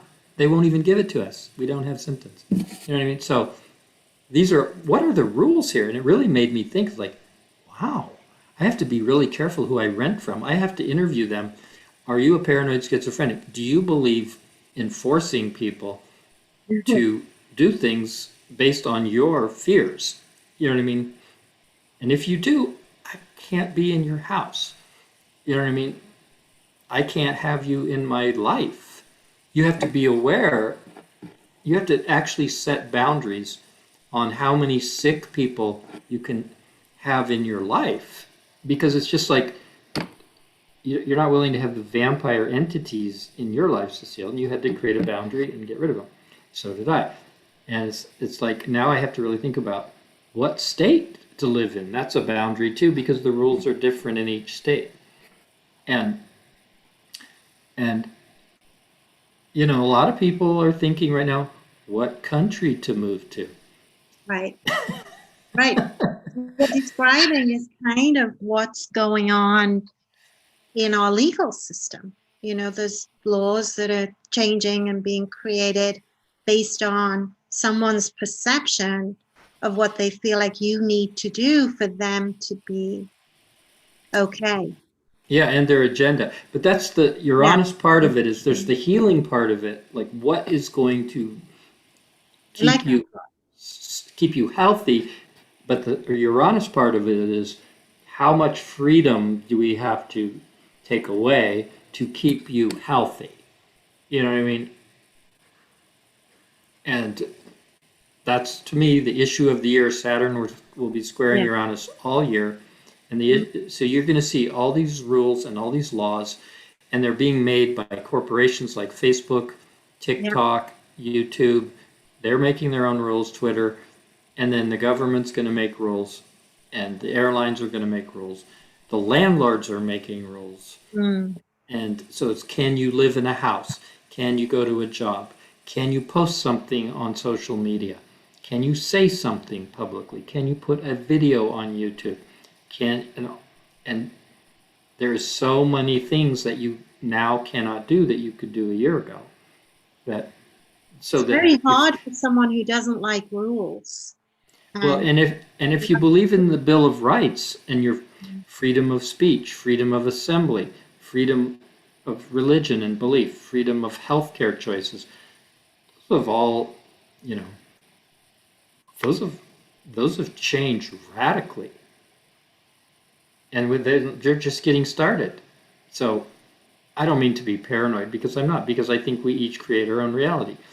But I also like the presence of Chiron there, because Chiron is kind of indicating that there's healing that's going to come through this Saturn presence. mm-hmm. Because if Chiron wasn't there, I'm guessing it would be a different set of circumstances. It's all about Chiron, because Chiron is about wounding and healing. Right. And so it's like, how do we prevent ourselves? That's the Saturn thing. How do we create a boundary or a bubble around ourselves so we don't get sick? And how do we then, and how much freedom do we have to take away from violators like me? Like I became a violator because of the sounds that I made, and that's why it all boils down right now to Mercury retrograde. How do I have to muzzle myself? I can't scream in the middle of the night. And I didn't even know I did. I heard about it later, And, so we're and then, all okay, muzzle ourselves. That's kind of, we've all got that. I thought I posted something on my Facebook page around Christmas, which was this cat talking about humans, and the cat's like, it's hilarious. The cat's wandering around the neighborhood, just going, "What the hell is going on? All the humans are wearing muzzles, not the dogs." And the humans are in my house. That's hilarious, because it's so true. It's like the humans are literally muzzling themselves. They can't even say anything, and so, but anyway, there's one more aspect in here, and that's the Sun square Mars. Sun is at 14 Aquarius, Mars at almost 14 Taurus, and it's already peaked, but this is consciousness and passion. So it's like, Mars is what do we want, and Sun is like, what do we see, consciously manifesting what you want. So for example, manifesting a place to live just happened as that peaked over the last 24 hours for me. But it's also like, we have to be conscious of how we express our desires or how we force people to do things. Like I was basically being unconsciously forced to do things that I did not want. Mars, I do not want a COVID test, because I am aware that then I am on a list being tracked. If I get a false positive, which is who knows what percentage are just false. We even heard that going over to CVC, where you get this thing, there were long lines of people just wanting this test. And it was so long, people were waiting all day, and they gave up. And they had filled out the form, and they just walked away. And then they got their email a day later that they were positive, COVID positive They test. didn't even have the test?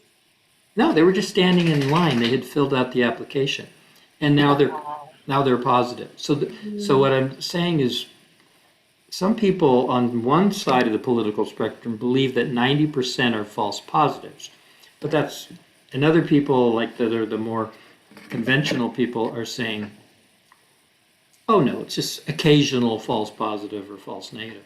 And then other people are saying the whole thing is baloney and it's 100% false. You know what I mean? So I certainly don't want to get in a long line and then get on a list where I have to be, then those people have to be quarantined and locked down for 2 weeks. Sure. And I would have literally been kicked out of where I was and locked down where? Because they also, once you have that test, you can't rent anything from anybody else. So you could be kicked out on the street for it, and then you can't rent anything else, and then I'm supposed to be locked down. Like, oh, really? How do you do that? I mean, none of it made any sense to me. So it's just made me conscious of how insane the whole system is and unsustainable. But it's like a war, you know what I mean? Like where they're locking people up because somebody doesn't like the dream they had. You know what I mean? So how does this presence of the sun, square Mars, consciousness and passion sort of interact with that, Saturn and sort of rule making? How does that all come together? So they all work together because the sun is lined up with Jupiter and Saturn. So remember, Jupiter and Saturn is our belief system, and the sun has passed over those points this week. So it's like conscious of different people's belief systems, where I'm aware of what my neighbor's belief system is, and I have to be aware. I have to first check out what's your belief system. You know what I mean? And then square the Mars Uranus. This Mars is like freedom, and Mars is like passion and fighting. So this is almost like a revolutionary fervor here. It's like fighting for freedom. It's like a revolutionary war when you combine those two things. And all you got to do is turn on your television and you'll see that there is a revolutionary war going on. Do they always kind of rise up together? Because it would make sense if you've got the Saturn and the imposition of laws and beliefs, and then on the other hand, you've got the rising up energy for freedom. Do they always kind of dance together? Or is it just in this particular configuration right now? It's just what it is right now. But Mars and Uranus are connected, and I'll show you how. I'm going to stop sharing, but I'm going to show you something, a little fun numerological fact. I accidentally did the wrong click. But I'm going to show you that. Oops, wrong. There we go. So if I'm going to make my picture spotlighted bigger. Okay, so Mars is number 5. It's like a pyramid, and it's your ovaries if you're a girl. It is your passion and your hormones, and if it's a guy, it's testosterone. And so Mars, the god of war, is really a lot of testosterone. It's like an army full of testosterone. He wants to kill people. And but it's the number 5. Okay, so you keep going, 6, 7, 8, 9, 10. Then you get to Uranus. Uranus is 2 times 5. So the difference is Uranus was discovered during the American and the French revolutions, during the harnessing of electricity. It's kind of like a lightning bolt. So it has 2 times 5, like Mars. It has martial energy, but it's more like electrical or explosive energy. So it's like a bomb compared to a bullet. You know what I'm saying? So they do go together. That one is like fighting and the other's fighting for freedom when you put them together. So there is that like a civil war energy in the world right now. And I feel I'm fired up after what I just went through. You know what I mean? I'm not going to go buy bombs or anything. But, some people are literally doing that. And then you watch the news and you go, okay, this person just got arrested because they had all these Molotov cocktails in their car and pipe bombs in their apartment, and they were going to head to the Capitol with it and blah, blah, blah. And so there's people that are in revolutionary war mode, So. Yeah. And how long is that influence around? Is that here all year or? No, Mars moves a lot faster. But the thing is, then you also got to look at what a month or two ago when this was really peaking, it was all lined up with Eris here, Mars's sister, and she's the goddess of retribution and consequences and revenge and fighting back and just the consequences of what people are doing. So the consequences of, like, people were talking about, well, what are the consequences of Trump giving that speech that day? And what are the consequences? And now he's getting impeached next, week. This is the trial. And so what are the consequences of everything that happened in the last few months? Because Mars and Uranus have been going over Eris and all this retribution and revenge. So if somebody voted one way on, say, impeachment, then they're going to get the consequences of they're going to get attacked and somebody's going to run against them next time there's an election. And then Or deplatformed or gagged or silenced or, for saying something, for posting something. ejected from Congress or whatever. Yeah, there's all these consequences. And now the consequence part is like, it's already moved on, so it's not such a big, like the consequence of giving the speech and then all these people marching on the Capitol and breaking in and killing people and blah, blah, blah. You know what I mean? And so then the consequences of that are 25,000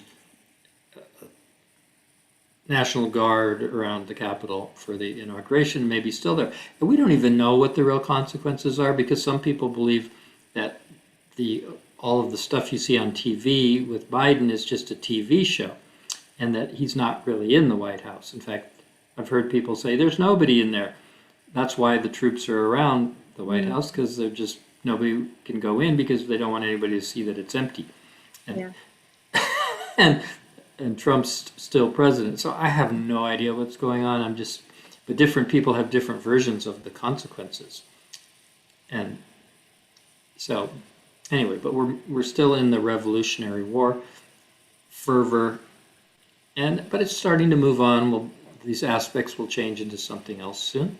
But mostly it'll be the Saturn-Uranus as they're going to start passing laws about individual freedom. And, the Bill of Rights is essentially going to be modified. Or it is, they're doing it they're outsourcing the Bill of Rights to corporations. So who decides on your freedom of speech is Facebook decides. YouTube decides, Twitter decides. Well, if you let them decide, or you can have them not be your platform. That's true, and that's what's happening. So everybody's creating other platforms. So that's another consequence. So, but it's all, so how are they, so as far as airlines, whether you can get on an airline or not, well, the airline can decide. Yeah. You know what I mean? So the government can decide about public transportation, and they have, So anyway, interesting times that we live in, always exciting. And yet I feel like we still create our own reality. So in the middle of all that chaos,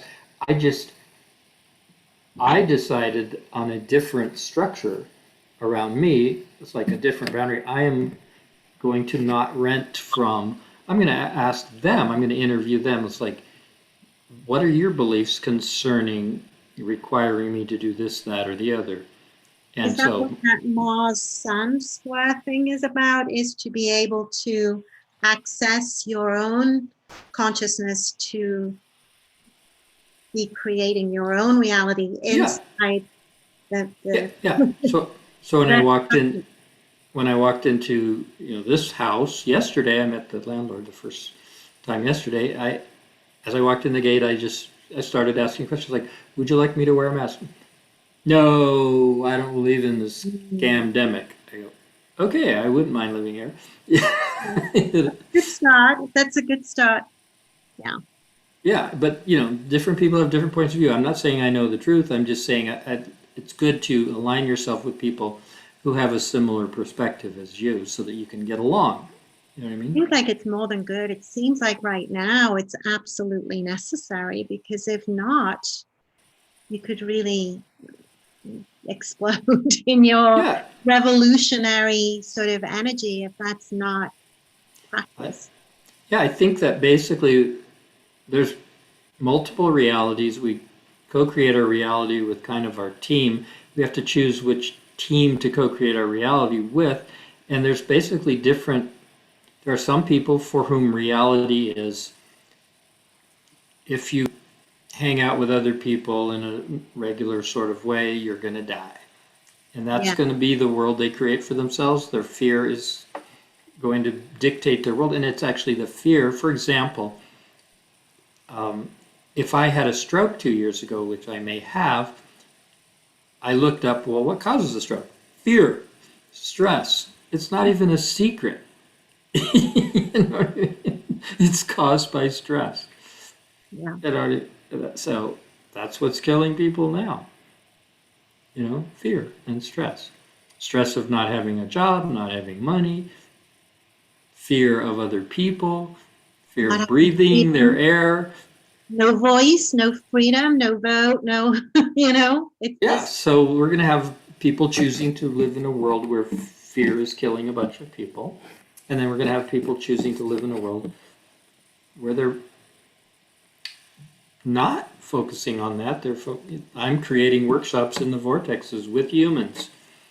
You well, know, right. I think kind of what Cecile was saying earlier, where you have your own sovereignty, you have your own sovereign nation within you, and kind of really putting your stake in the ground around, this is my reality and I will choose to create from this reality. And I know it's the work that you and I do and we help clients. And I know for me that I had a past life regression at one point that took me back to being in Crete. And I remembered witnessing fear causing the downfall of Crete after the tsunami came and everyone was afraid of the ocean. And I feel like I took a vow to not allow fear to create my reality. And so I help others sort of find ways to liberate from whatever fears are confining their reality. So it's pretty intense right now for me to see a similar wave or a similar intensity in the wave of the fear, that literally the wave of fear that's coming through our reality, and kind of standing in a position of no, don't let the fear win, come back to your own sovereignty, your own capacity, your own ability to create your reality as you want it. And we showed a thing last week that talked about, the importance of doing that and how to actually do it. And I want to share a thing this week too that also sort of underscores that, based on the chakra system and how working with the chakra system. You work with the chakra system, Dean, and I work with the chakra system, and I can tell you why I work with the chakra system, and I want to touch base with you and ask you why you do, because I feel like that's where it's at. That's where the consciousness is stored. It's where the emotions are stored, and it's where we can have the greatest impact and the greatest influence in our asserting our consciousness and the power of our consciousness. So why do you work with the chakras, Dean?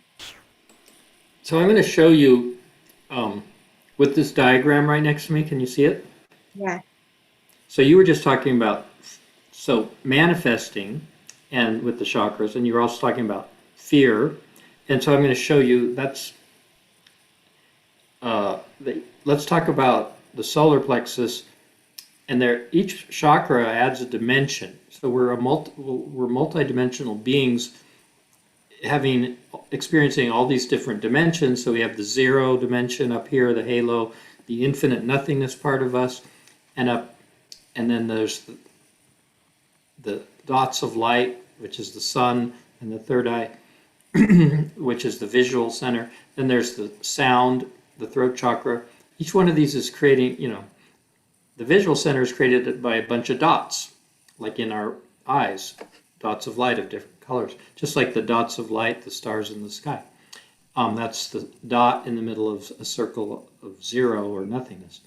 The two, which is the dimension of vibration, which is the throat chakra.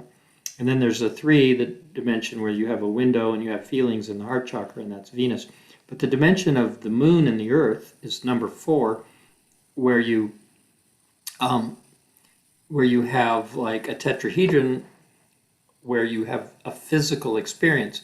That's how you manifest. And because the number 4, which is the earth, it creates a physical world. And it also, that's your stomach, and you receive food or things of the earth into your stomach, and they absorb and digest into your body. So that's literally, in that area, we create a physical body by absorbing and digesting parts of the earth into ourselves. Now, so if we don't have that food, like I said before, you have fear. Or if you feel like you don't have the ingredients of life, or the ingredients that you're taking in are toxic to you, or viruses that'll kill you, or just stuff like that. So that's the fear in your manifesting disease and illness. But if you open up that chakra, and you get rid of that fear, which is blocking it, you can manifest whatever you choose to, because you're not limited by the fear that says you can't. And so if we can open up that particular chakra and all the other ones as well, then that is the key to manifesting something that actually serves us, and it gives us the ingredients for thriving, let's say. So you can either be in fear or you can thrive. And it's like the difference of eating actual food or eating toxins, eating junk food, just eating sugar with a bunch of flour or something, which is what a lot of people eat. Let's have some more cookies. You know what I mean? And that's actually going to break down your system, and you're not going to live as long, and you're not going to thrive. So it's like right now we have a big choice. Like you said, we can either live in fear and not manifest, or we can, create our own reality.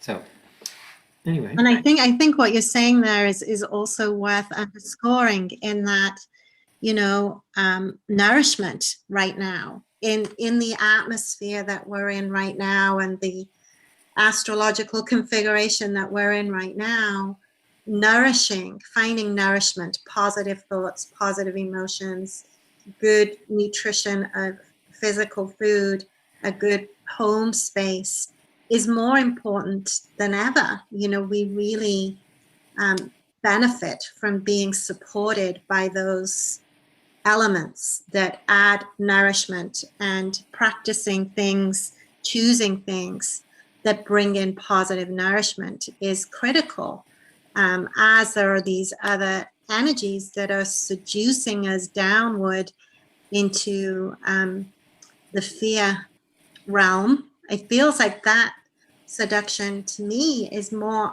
amplified. It's more intense than I've ever experienced it. I've never seen or lived through a time like this, when, not in this lifetime, maybe when I was in Crete and everyone was afraid of the wave coming, it was the same vibration and the same energy, and it was the same knowing and the same understanding that you can't let that be bigger than you, or bigger than your capacity to make a choice to receive nourishment in various different ways through even what you look at. Beauty is important, being in nature is important. All of these nourishing elements are important to focus on and sort of bring in right now. And that's part of why I chose the video that I want to share today from the Gaia gathering. It's the second one that I sent you, Dean, because my computer goes glitchy when I go into full screen sharing. So Dean's going to share it. It's the one with Cindy Dale, I think her name is. And she talks about sort of things that are topical right now, viruses and our immune system and our chakras and what we can do to sort of meet these elements and interact with them in a way that reinforces us and really supports us in being well inside some chaos, inside some challenges and stress. And as you were talking about earlier, Dean, you know, I do believe that the problems contain the solutions and our challenges are our opportunities. And when the challenges are extremely high, which I feel like they certainly are right now, then the opportunities are equally as big if we can, you know, stay present, stay sane, stay calm, stay in the higher vibrations, then we can get to those big solutions and big opportunities that exist inside sort of the difficulty. So if you're ready to share it, Dean, I think that's the best way to do it today because my computer goes all weird and wonky when I